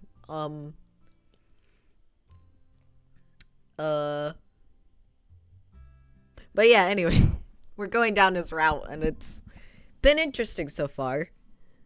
Did love the sweet moment we just had with Anise and Luciette, but now we're back to this guy, and I don't want to hear what he says.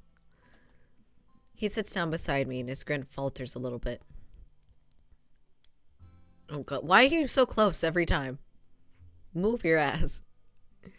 I have no white lilies to give you this time, my sweet princess, but I will offer anything else you need from me to apologize for my advice earlier today. You mean the advice? His advice was flirt with the patron as you give him his food. And so Luciette, the naive, sweet, innocent baby that she is, did attempt to flirt with him. It was really bad. Secondhand embarrassment was all around for everyone. From Luciette to me to Loco, we were all like, oh my god. And yeah, anyway, so she's currently mad at him, and I do not blame her. I can offer anything. My words, my body. I cut Rumple off as I am not in the mood for his usual behavior. You're always like this. All you ever do is flirt. Anything meaningful. Any meaningful... Yeah, I said that right. Okay. Thing you try to say is lost in the flattery you constantly give to people. It is shallow. You're right. What?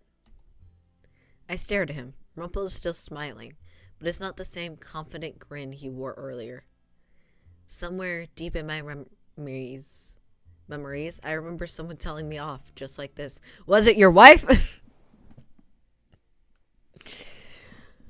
For a little bit of context, we were in town, and this little boy was like, hey, is this girl your wife?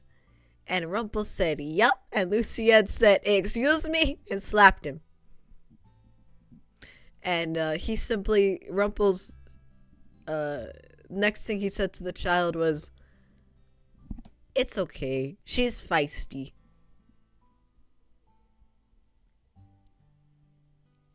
So yeah, that's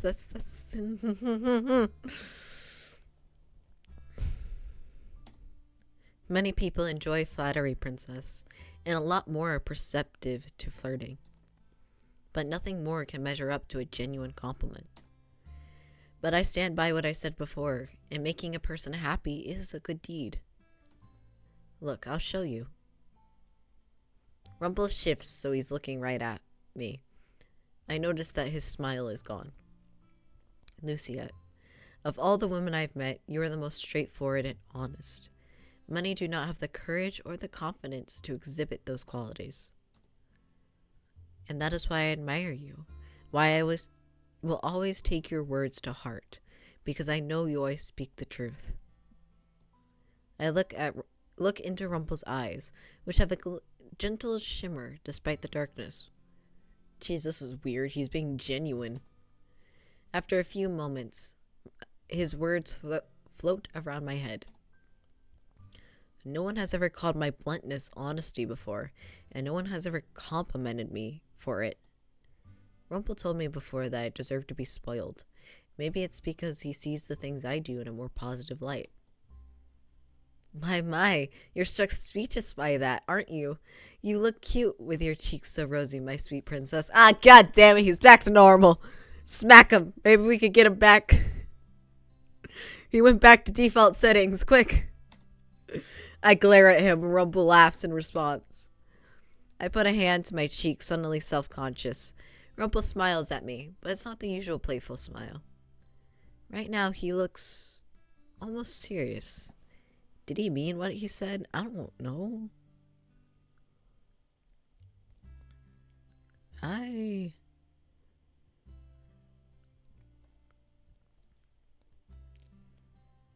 don't know. Oh. Twitch? Okay. Okay. We're good. We're good.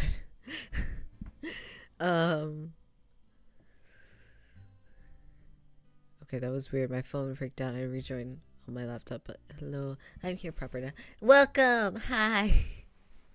I was wondering. But yeah, Lucia, you are pretty bold and straightforward. She is. She is. Our sweet baby. I love Luciette so much. Oh, you missed we got another mother flashback.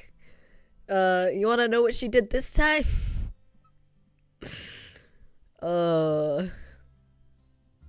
I hate Luciette's mother with a burning passion. Yeah. So Luciette, the screen. Well, actually, hold on. Let me see if. Yeah, no. Okay. I was like, there might be like an extras where I can show you, but if I have to go to the main menu, we're not doing that. But essentially, it's a sketch of, you know, Luciette sitting in a chair. Her mother's in the corner. And Luciette, it looks very sad in it. And her mother's like, oh, Luciette, nobody came. And Luciette's like, I don't understand why. We even crossed our pinkies. They promised they'd be here today. And the mother was like, oh, Luciette, you don't need those children. You know, I'll be here for you. You can play with me, like always. This is why you shouldn't trust other people, Luciette. They only want things from you. And when you're not useful to them anymore, they'll drop you, you know. Are you saying they don't want to play with me because I'm not useful anymore? Exactly. And I'm just here like, you fucking bitch! To say that to a child. Exactly! I'm like, oh no! The baby! Oh, I love that you start the game and it's like, oh yeah, Lucia is known as the Ice Princess because she's cold and she's very blunt. And it starts off with, you know, the player believing, oh, well, this is an interesting protagonist to have. To, oh my god, there's a reason that she's like that, and it's called her mother. Like, poor Luciette. She was isolated from everyone. Ugh. Ugh. Yeah. Anyway. The poor baby. Anyway. I don't believe a word he said. Why do you have to be so dramatic when you gave me that compliment? I was dramatic. I crossed my arms and Rumple grins at me. I can't help it, princess. I'm dramatic by nature. A compliment is, in some ways, a performance. So you did not mean what you said. No, I did. I swear I did. I was trying to show you how making a person happy could be a good deed. Dino, you weren't here. The reason why I don't believe this bullshit for 1 second is this man is a notorious flirt. He has flirted with literally everyone. And that includes Karma. Which Karma quickly told him off for. But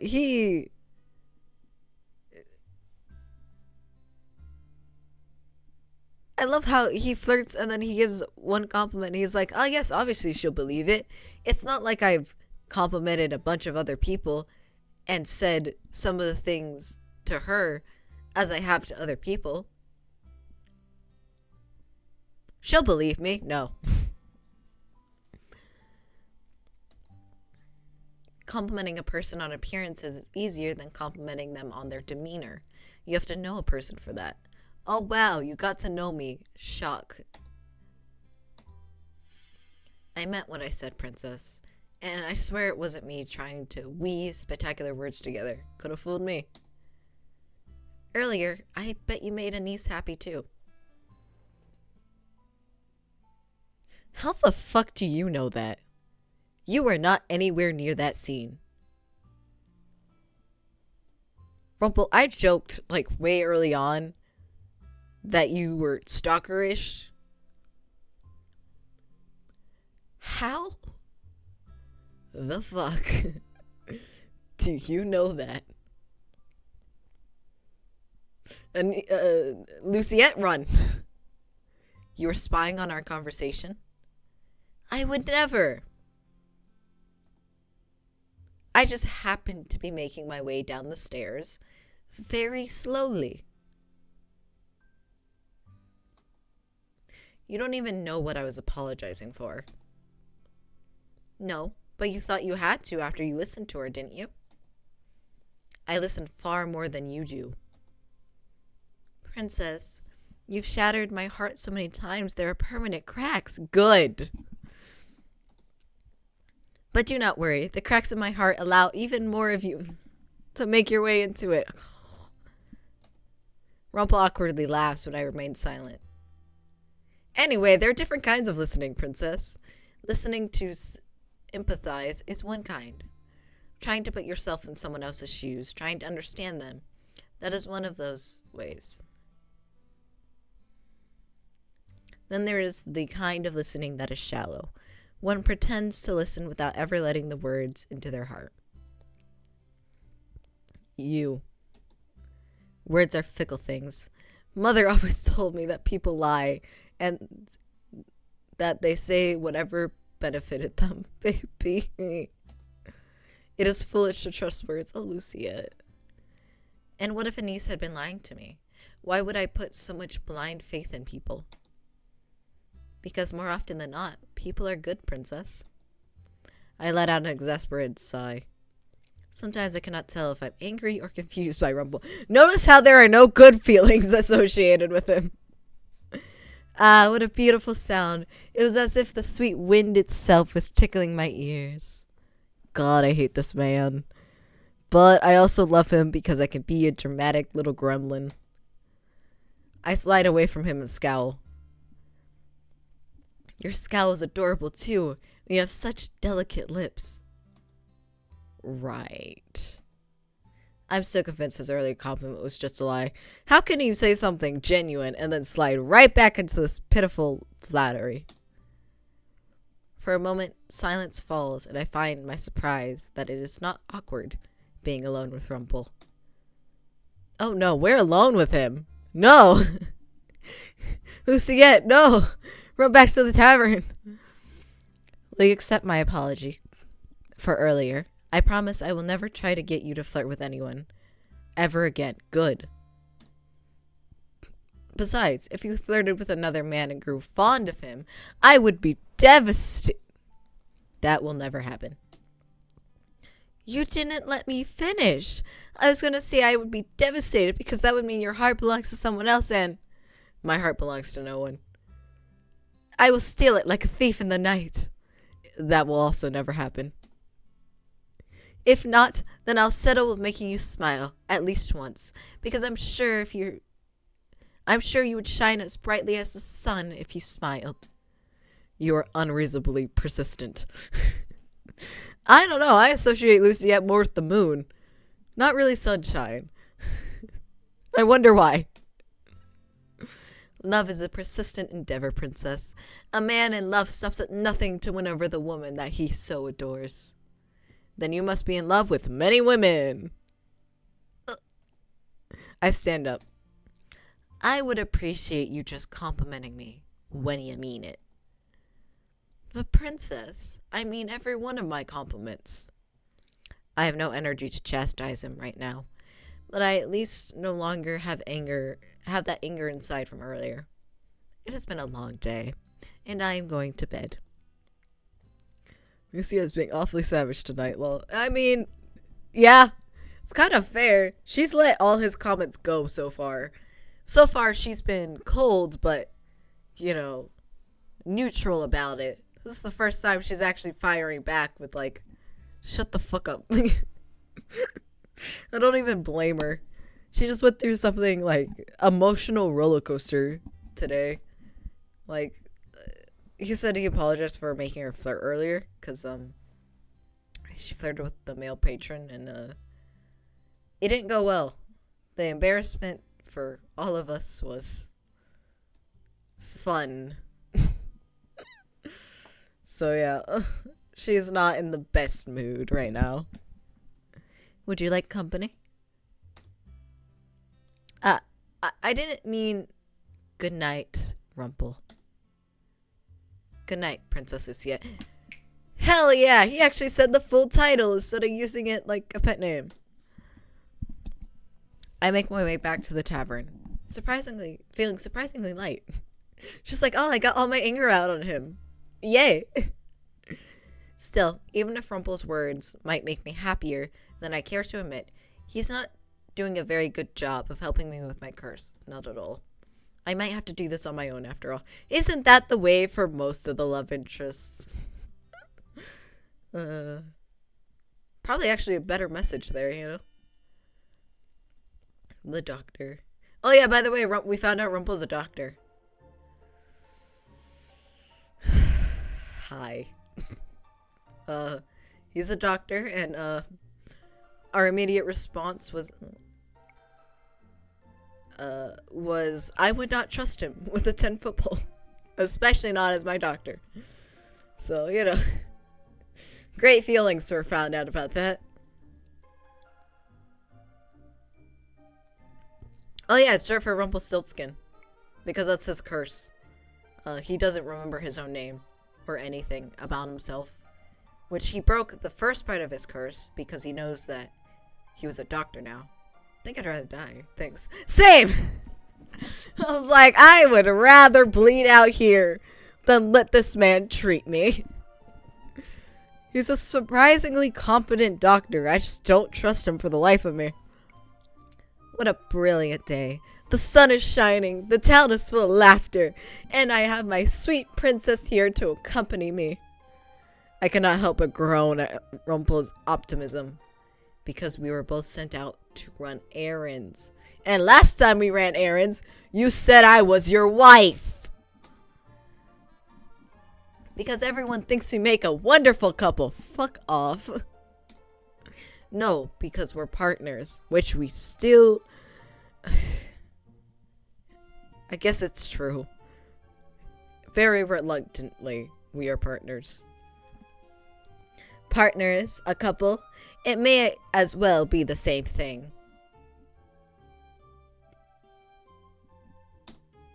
Half of the time Rumple says deep things, and then he says things like that. It's like he has two personalities. Hey, someone in the chat loco said that earlier. He's like Dr. Jekyll and Mr. Hyde. Mr. Flirt and the actual serious doctor. No, it is not the same thing at all. I take out the list and scour for the things we need to buy. More than half of it is already crossed out. I glance at the bags Rumple is carrying. He refused to let me carry any of them, insisting it would be impolite to force the load on me. That leaves me with list duty. This is a lot more laid back than what I have to do at the merchant. Okay, now we have general medicine restock for Anise. My area of expertise. Sorry, I just remembered. So he figured out he was a doctor, ran around telling people he was a doctor, and I made the joke of like, he's a doctor who doesn't remember that he's a doctor. It's like, oh, you're a doctor? Well, I have this horrible cold, and I was wondering if you knew any. I know nothing, but I was a doctor. Oh, I broke my arm a little. I can't help you with it, but I was a doctor. It's like, oh, no, no. No. Never fear, my sweet princess. I will find everything we need. We already have a list. But Rumple just hums enthusiastically as we continue on our way, and I'm not entirely sure if you heard me or not. We arrive at the little medicine shop in the central plaza. A man exits through the front door, coughing so loudly people turn their head to stare at him. I wait for the man to pass so I can open the door to the store, but then I notice Rumple hasn't budged beside me at all. His eyes do a quick scan of the man, and before he slowly begins to walk towards him. Sir, you are sick. Rumple! How has this man not been punched yet?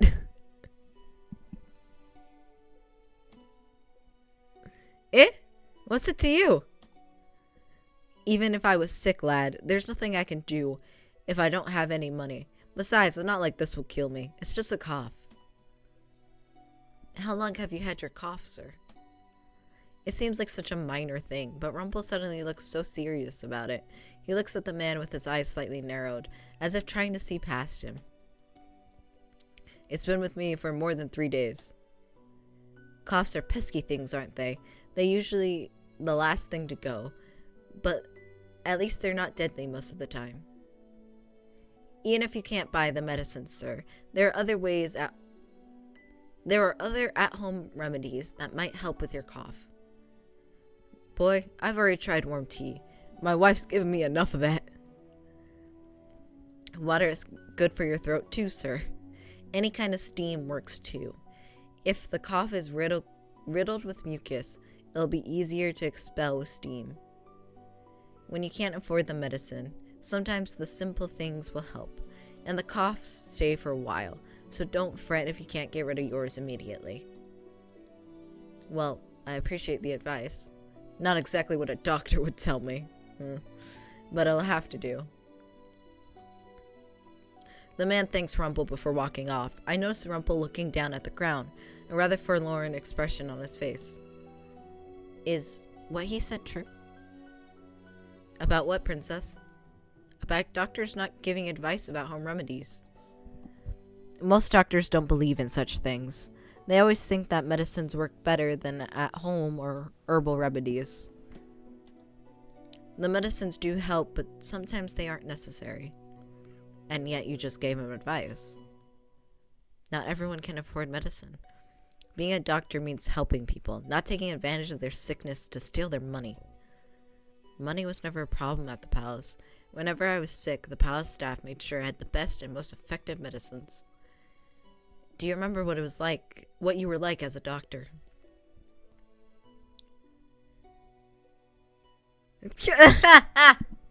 It does. Yeah, I was just thinking that of like, oh, it's because it's the time of, sort of olden, but mixed with magic. And it's like, yeah, even there, money.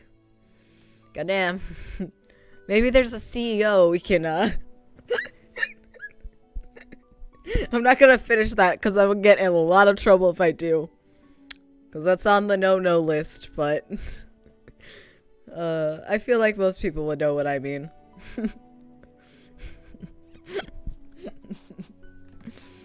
Ooh. I wanted to help everyone that showed up to my doorstep. Sometimes I couldn't, and it frustrated me. I described medicines when necessary, and gave advice other times, and when things were dire, I performed small operations. Oh yeah, no. Yeah. You could tell I wanted to finish it so badly, but quickly realized, oh shit. I would be in a lot of trouble if I did. Ooh, what's number 3 on the list? No politics? I would never talk about such a thing on my live streams. Never. Anyway.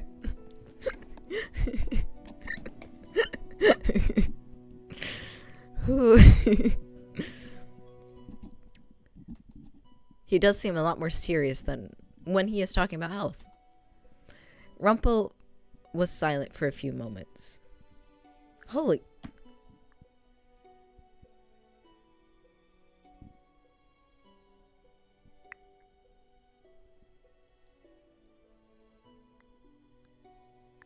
Okay, Dino. Me and Loco discovered something. on my phone, certain words are censored, but it's not censored on my laptop at all. I don't know why. I don't know how. But Twitch, it was like based on your hold on. It has been hidden for you based on your chat filter settings. Proceed, me and Dino trying to go through the settings that we had no idea where the hell they were to figure out how to stop this. Because currently it has blocked the word creep and lamau. Twitch is weird. Oh, very much. I was like, lamau is censored? What the hell? So going through it, we thought we figured it out. Apparently we haven't, because some of your words have been censored too. The first word that has been censored is big.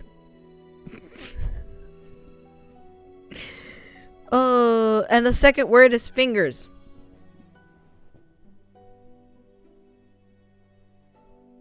Twitch, why? Twitch, what? Twitch, why are they censored? Really? Oh my gosh.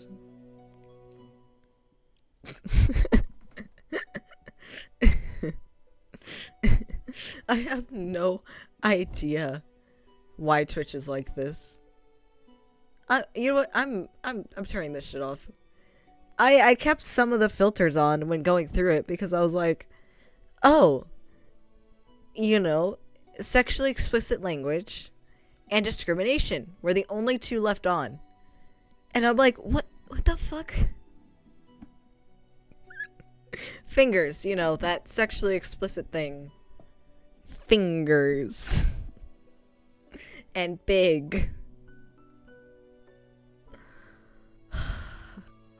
What the hell, Twitch? I'm just turning it off. That's so weird, though. And funny. Not gonna lie, that is kind of funny, though. Rumple was silent for a few moments before his eyes light up once again. Anyway, shall we go to think Twitch has a dirtier mind than I do? I'm equal parts impressed and concerned. Say!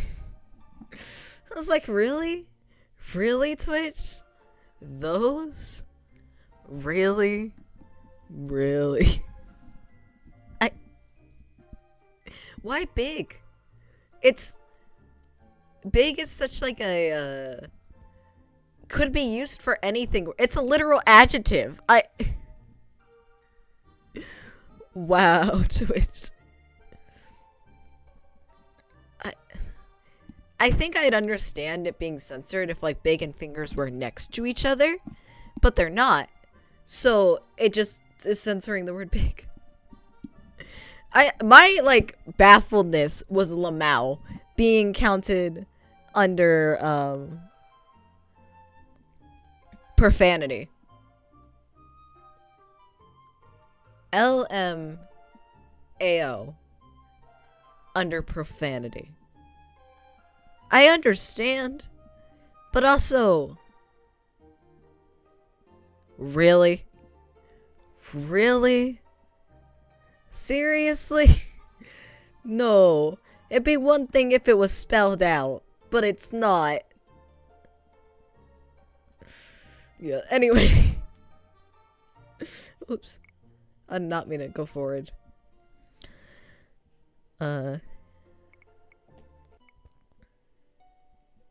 Anyway, shall we go stock up on our medicine? I thought you said medicine wasn't always helpful. Because it's not. But I also know that Niece usually uses mostly herbs, and that she tries to handle things without too much medication. She's quite capable. Oh, hello. Oh my god, new shop just dropped. Oh my god, it's not a toy shop. Oh wow. I'm gonna eat my cracker.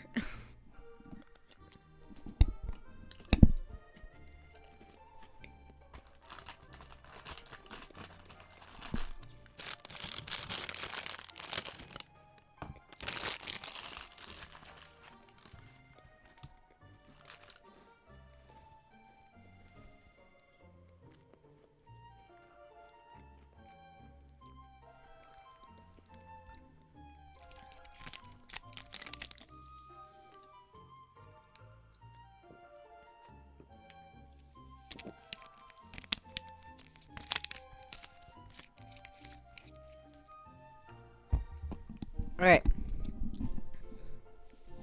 We're back. But anyway, new shop. Let's examine this. This is a decent shop. You know, no confusing architect things. Hey. What does that say? Cake mix. What's that? I cannot read what that says, but I'm pretty sure it does not say ear of meat, but that's all I see.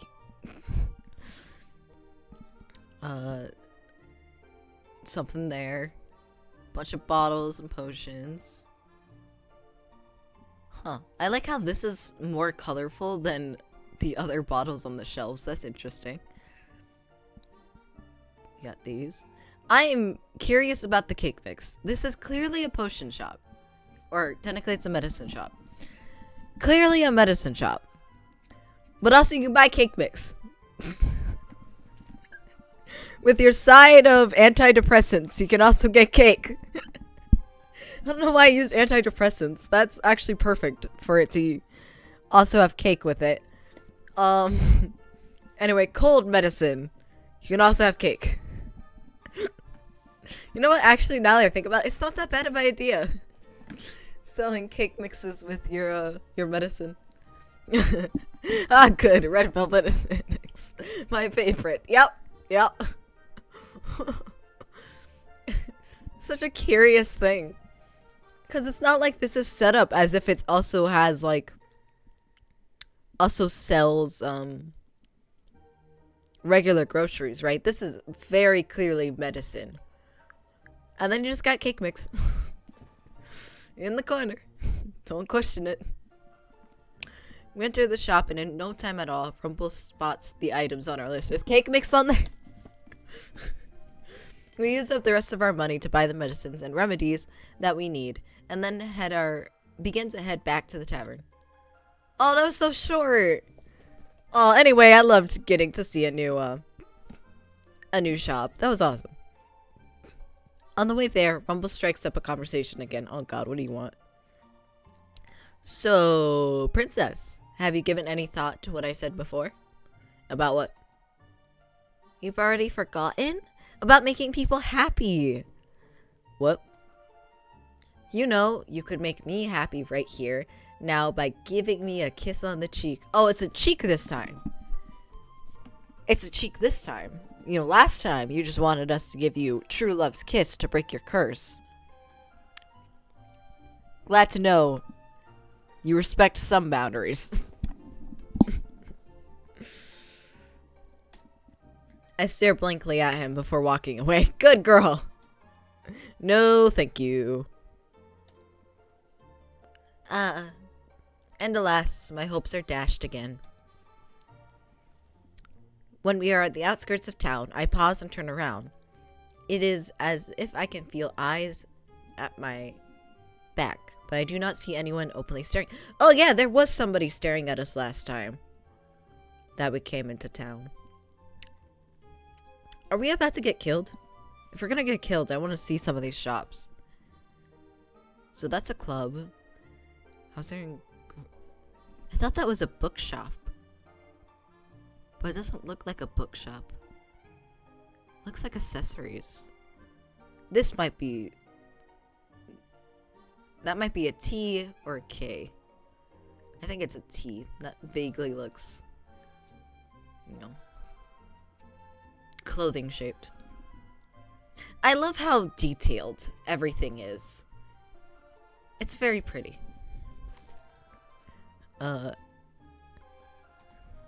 Is someone watching me? Yes. Lucia, yes they are. Suddenly I feel warmth in my hand. Oh, I thought that said mouth. Oh my god. Holy shit.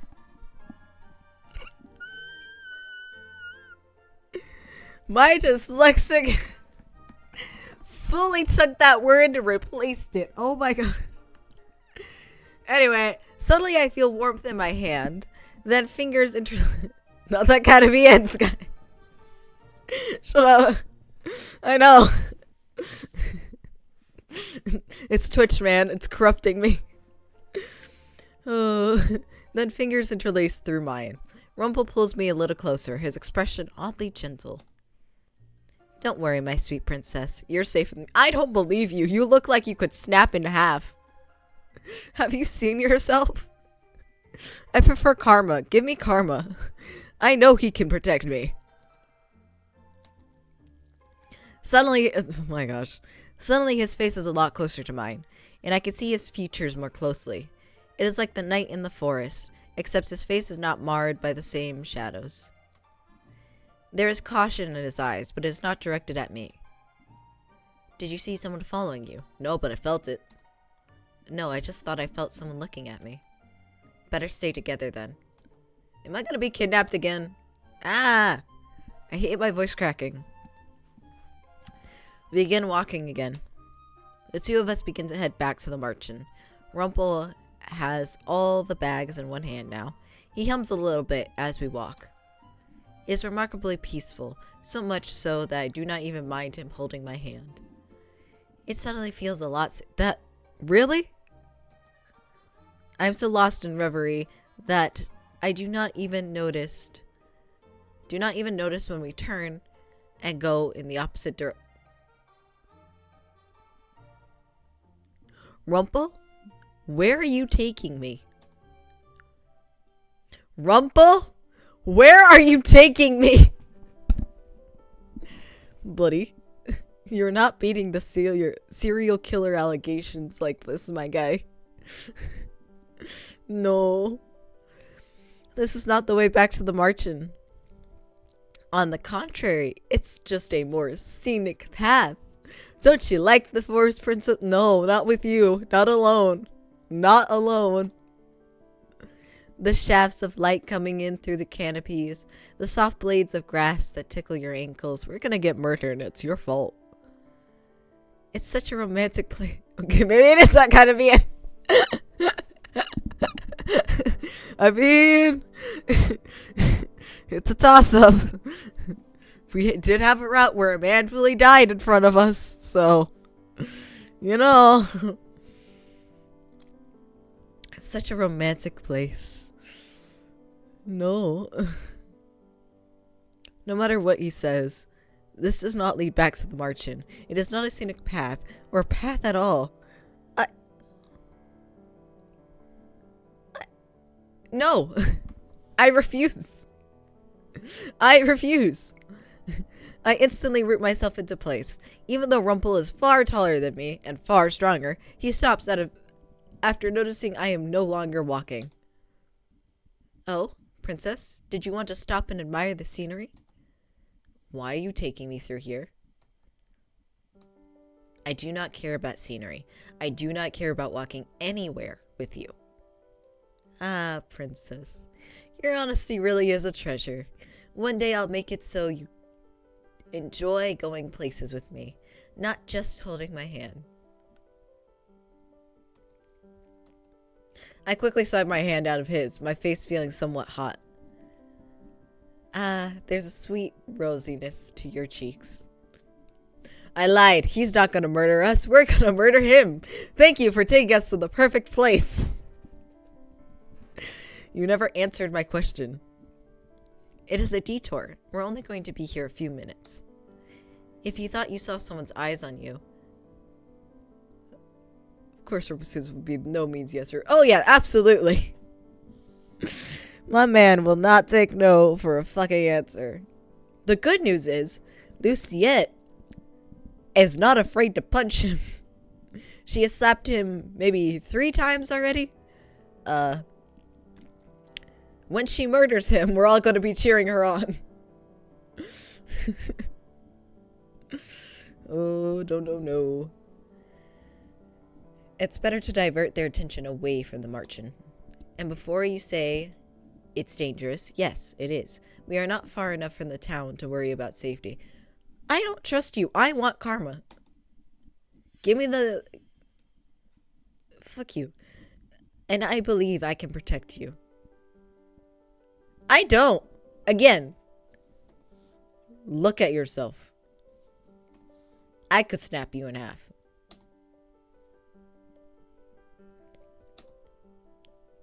Won't you compliment my cleverness, sweet princess?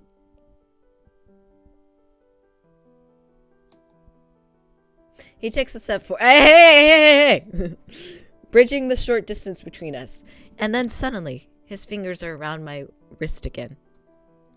But he does not lace his fingers through mine.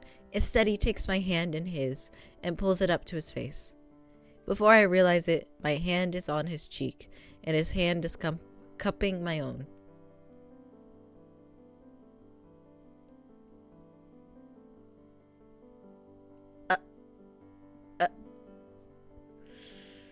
Luciette?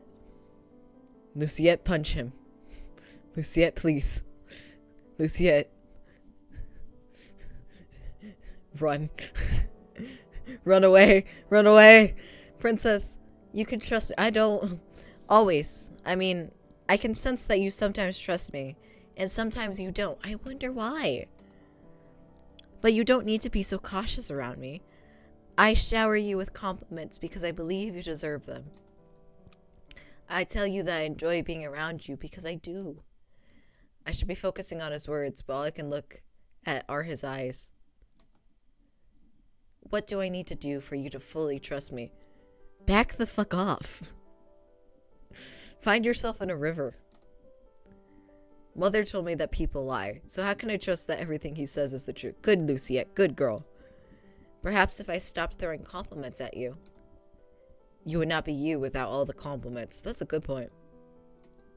What am I saying? I always complain about his compliments, but the thought of a Rumple without compliments is strange and terrifying. So you do enjoy my compliments. We did not say that, sweet princess. No, What, words have deserted you? I understand. Being so close to me would have that effect on any woman, and this is why we don't like you. Something bright and angry flares up inside of me. Something that I don't understand. I pull my hand away from him, a scowl on my face. Was it my big mouth again, princess? Yes. Come on, let us go back to the marchen. I start walking ahead, but Rumple rushes to catch up with me. I clench my fingers and let out a silent sigh. Rumple was being nice to me again, but I always reject his kind, as you should. Because it cannot be real. Good girl. Oh, hello.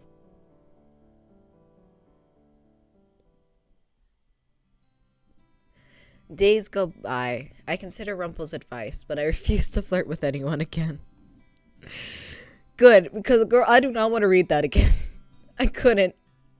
Oh, it took so much courage to read the first ones. But I have no idea how to make anyone happy.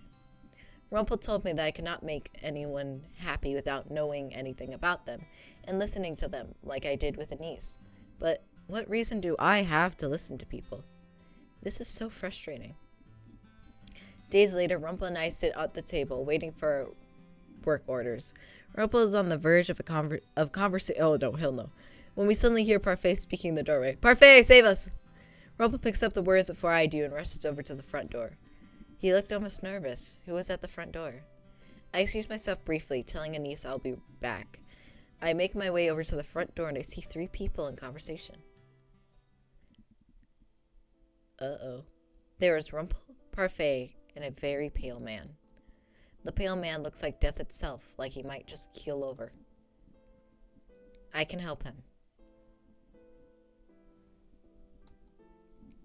Rumple. He needs help. He can stay in my room instead. I can even restock the medicines on my own if need be. Please, let me help him. Jesus. There's a desperation in Rumple's eyes that I have never seen before. He looks at Parfait pleading, all the while holding the man by the shoulder to steady him. What is happening? Oh, princess. The man heard about Rumple through one of the men at the tavern. That's a shock. We've been told multiple times that the men of the tavern do not like Rumple. Truly, can you blame them? So that's a shock that they told, this man about him. Interesting. He must be really desperate. He's sick and doesn't have a lot of money to pay for treatment. He came here seeking Rumple. He must have known... He must have been able to find this place because he was cursed. Oh, he's cursed? Okay, then. Does he even have the money to pay? Rumple turns to me with a frown on his face. I've never seen him look at me so sternly. Princess, you remember what I told you before. You say a lot of shit. He was so insistent that a doctor's #1 priority was to help their patient, regardless of their monetary situation. Oh, that one. Yes, I vaguely remember. Take him to your room then, Rumple. I will have a niece assist you, if she's willing. No, a niece does not need to worry herself. I think she'd want to help you. The two cut their discussion short when the man starts coughing, a terrible hacking cough that paralyzes him. Rumple studies him and then begins to slowly move him towards his room. Don't worry, Princess. He'll be fine. What? I can see the worry on your face. Rumple will be fine. Why would I worry about Rumple? Because it's not like you to worry about someone you don't know at all. Hey, perfect. You don't need to call us out like that. He looks so alarmed. I've never seen Rumple look like that before. It's not like him. Rumple knows what he's doing. I'll have someone else assist you for serving today, so no worries. Parfait comes through on our promise.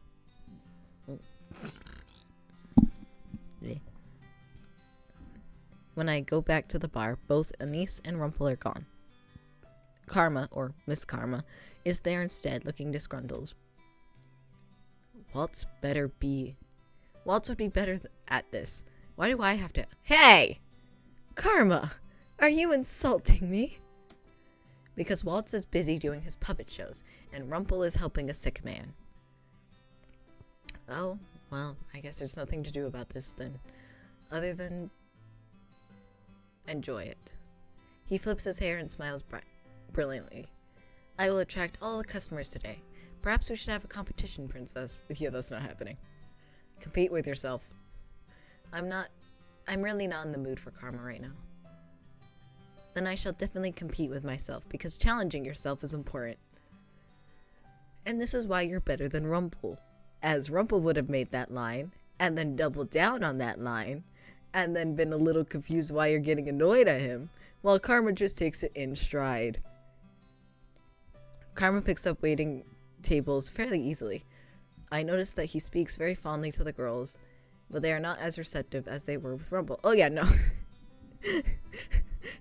The girls are not as, for them it's, they don't understand what they're feeling. Don't worry about it, at all. Don't think too hard about it. At least yet. Many times they ask Karma where Rumple is, and he seems agitated. When he tells them that Rumple is busy, they seem just as irritated. Once my break starts, I meet Karma at the bar. He looks depressed. I guess if you and Rumple competed two girls, he would win. Yes. Darling, if I were to shed my disguise right here and now, I would be the clear victor. He's not wrong, but that's because of your cursed Karma. Since, without this disguise, women would flock to me. It is rather uncomfortable to have every woman in Angelia fall in love with you. I just realized Karma is a good man. Cause like if I had that ability of women flock to me, my first thought would be, alright, I'm off to see the queen. Hello.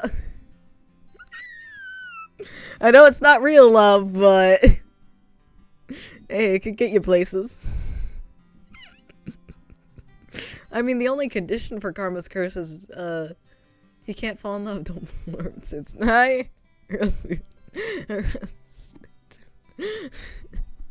I mean, it'd be fun though.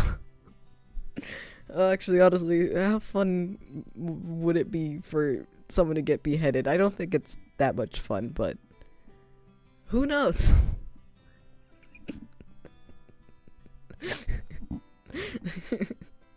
Anyway, point being, Karma's a better man than I would have been. You look like you're judging me, princess. 'Cause I am. If only you understood my plight. Karma and Rumple may speak similarly, but they are still so different. Karma's the type to complain. Rumple never complains. He is overworking himself for someone else, just like he went out of his way to apologize to me many times. My heart sinks a bit as I think of him and Anise helping the sick man. Rumple did not even want Anise going up there, so he probably wouldn't want me up there either.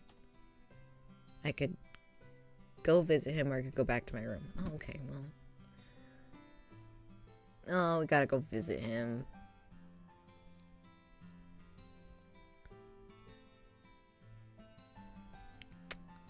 I don't want to visit him, though. I suppose. I think I'll go check on him. Check on Rumple. I hadn't realized I was speaking out loud. I look at Karma, who furrows his eyebrows at me slightly. I honestly don't know how you can stand him as a partner. Why do you dislike Rumple so much? A lot of things, princess. But that fight is between us and doesn't involve you. Then don't involve me. You don't need to comment on us being partners. Karma looks at me, wide-eyed and a little shocked. Then a sort of knowing comes to his eyes and he smiles. Just a little bit. Yes, I think you should go visit him. Because otherwise, you wouldn't be able to get him off your mind, would you? He laughs a little before picking up his tray and rushing off to continue his shift. I slowly make my way upstairs, my feet feeling heavy. For some reason, I feel like Karma was right. I make my way over to what I think is Rumple's door. The door is slightly ajar, and I hear hushed voices on the other side. Those voices definitely belong to Anise and Rumple. I slowly push the door open and quietly step inside. Hello. Rumple and Anise are standing over the man, who is covered in blankets and coughing. A series of bottles sit on the table close by. None of the herbal remedies are working. We need a medicine for this. I'm sorry, I don't have any more money to offer, Rumple. Anise, please don't sound so sad. You've already tried helping as much as you possibly can. It's my fault for promising to buy medicine that we would need. I glance at the table where the list is sitting. Beautiful cursive handwriting details everything that the patient needs. Everything is circled, except for some medicine at the very bottom that has a star next to it. Is that Rumple's handwriting? Suddenly,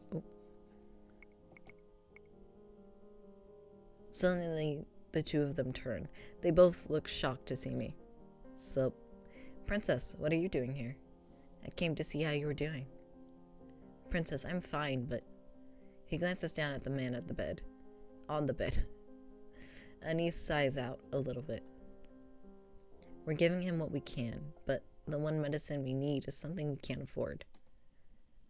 Even with the money I'm getting from Lady Parfait, it isn't enough. I walk into the room and glance at the list. I look over at the total for the medicine, then at the coins on the table that I hadn't noticed before. Did Rumple use all his money for the stranger? Yep. What will happen if you do not get this medicine?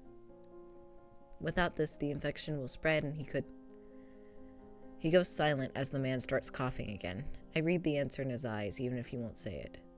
The man could be in terrible danger. He could even die. Rumple looks defeated. He does not look like himself at all. I glance at the coins again, then at the list. Without a second thought, I grab both the list and the coins. Princess, what are you? I'll be back. I leave the room, even with Anise and Rumple protesting behind me. I make my way to my room. I pick up the bag of coins. Oh, shit! I forgot about this! I can't believe we had this bag of coins with us this entire time and just have not used it whatsoever. Damn. Where I pick up the bag of coins that the king gave me when I went to the palace on the day I was cursed. And then I head for the door. I immediately head to the medicine store that we always frequent. I count out the coins that I would need to buy the medicine. It will take all my money, but it wasn't as if I was going to use it for something else. I rush back to the march with the medicine in a little bag, hoping that this is the one that Rumple needs.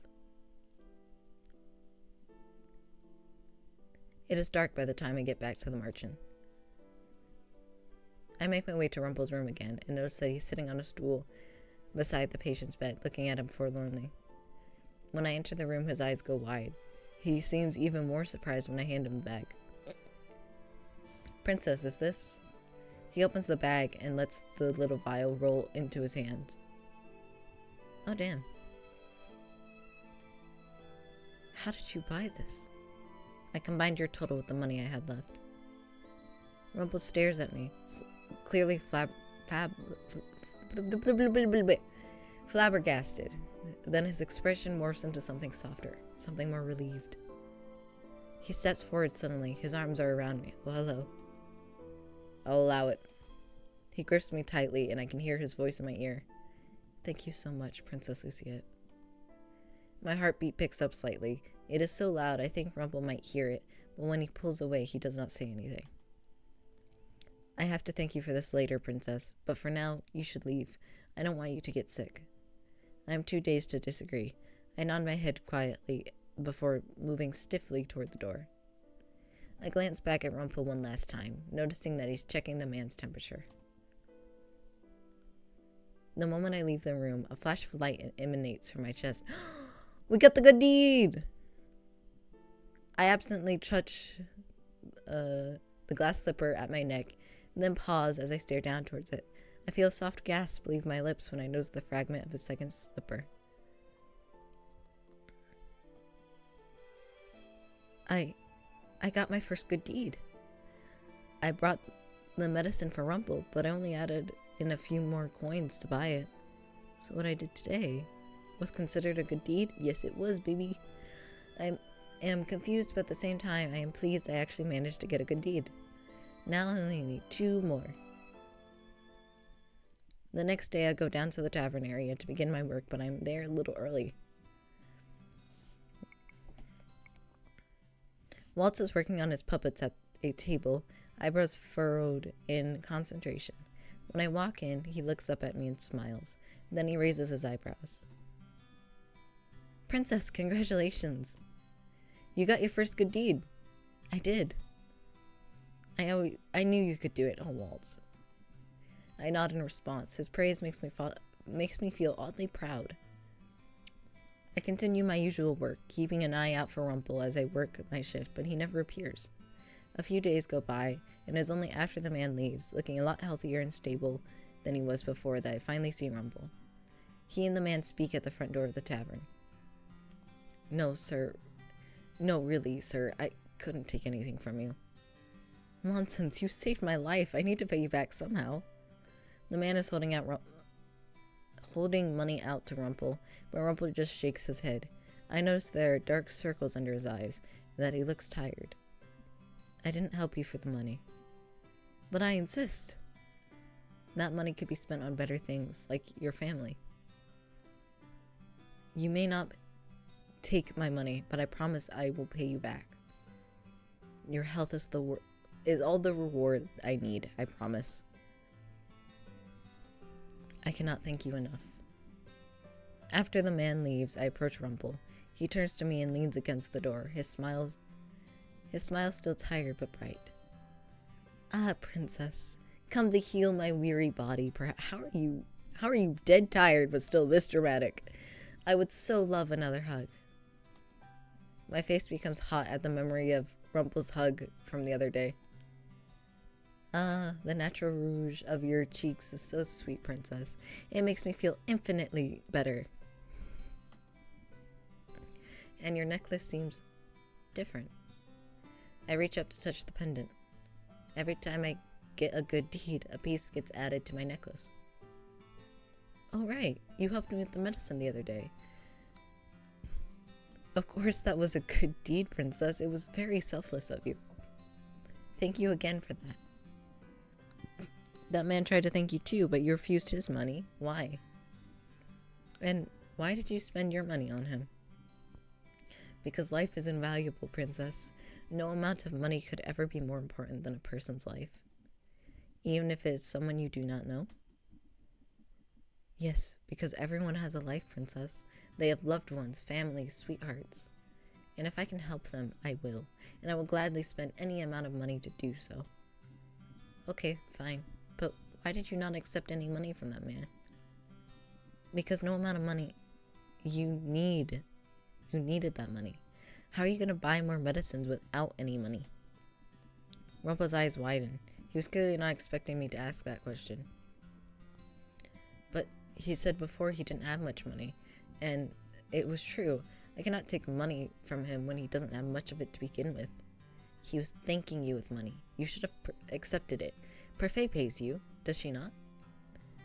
Rumple's shoulders sag when he sighs. Yes, but even though I won't accept the money from her, face to face, she has to sneak it into my wallet.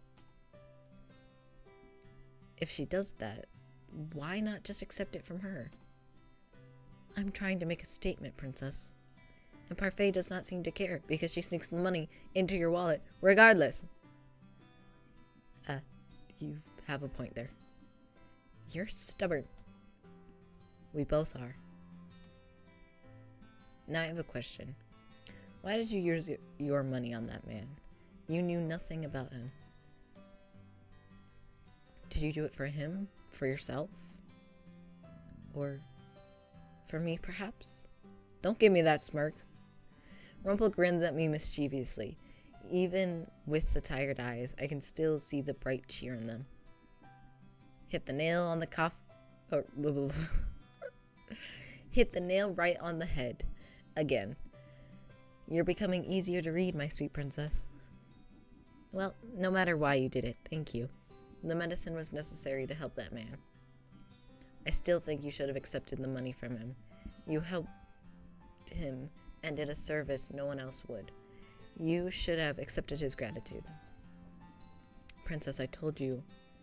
I crossed my arms and frowned at him. You're so stubborn. Rumple's smile falters, and he looks at me sadly, almost guiltily. For some reason, the sight of him in such a state makes my heart sink. Wipe off that frown. You look better with a smile. Damn, Luciette. Rumple stares at me, shocked. Why is he staring at me like that? You like my smile? What? I did not say You like my smile and you complimented it too. Princess, you have no idea how much this means to me. Rumple throws his hands in the air. I resist the urge to roll my eyes at the exaggerated reaction. You get compliments all the time from women. Yes, but none as honest as yours. That compliment is valuable because I know you absolutely meant it. So I will keep those words close to my heart because they are precious to me. It wasn't anything like the spectacular compliments he gives, yet he looks so happy. You two seem to be getting along. Hi, Parfait. Parfait appears behind us with a smile on her face. Sorry to interrupt, but Luciette, Karma is slowly drowning in table work. Would you help him? Yes, of course. Rumple looks disappointed as I am sent back to the bar, where Karma expresses immediate relief that I am back. Rumple retires to his room early that day, and he is given the day off. Both Delora and Parfait can see the tiredness in his face, just like I can. He does not reappear for the rest of the day. At the end of my shift, I retire to my room. When I get downstairs the next morning, I met with a familiar sight. Both Karma and Rumple stand on opposite sides of the table, their voices raising in an argument. Oh my gosh, you two, seriously, they are fighting again? I happen to catch their words as I walk quietly down the stairs. Who are you to criticize my work ethic when you were gone for several days, leaving me with your workload? It wasn't like I wanted to, and who are you to criticize how I work? All the ladies I spoke to said that you shower them with compliments. What kind of professional behavior is that?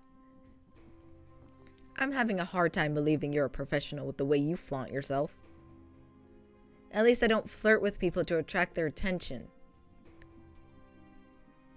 And you flirt with them and don't even realize the effect it has on other people. Flattery is not a crime. Just yesterday, the princess came to see you in your room, all because you gave her the impression— oh shit, we're being dragged into this— that you liked her. Were you actually spying on her? And you call me uncouth. No, I overheard her say it. And you're wrong. I would never say anything if it wasn't truthful. Ah, well, then the truth of the matter is, you must be in love with many women. Because they all seem to think that you're getting down on one knee to propose and— blah, blah, blah. Because they all seem to think that you'll get down on one knee and propose to them. You say some sly things, Miss Karma, and yet you're the biggest liar of us all. At least I don't lie to my partner.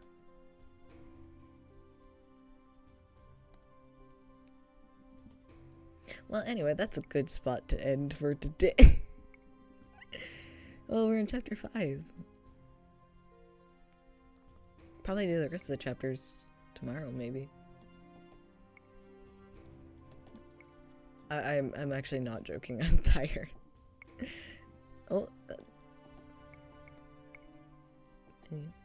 Oh. Okay. Yes.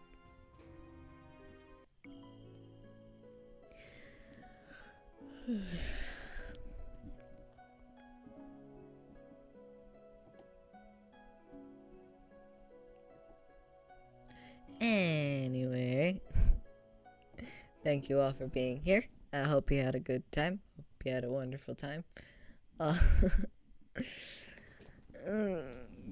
I'm getting tired and I need to sleep. So get off tomorrow. I will also stream and words. Yeah, you've been at it for— oh yeah, it's 4 hours. It's time to get off. I am amazed. I know there's a VOD. Yeah, stretch, drink water, go to bed. Yeah. Yeah. Anyway, thank you all for being here. Have a wonderful night. Have a wonderful day. Have a wonderful time zone. And see you guys tomorrow. Bye-bye.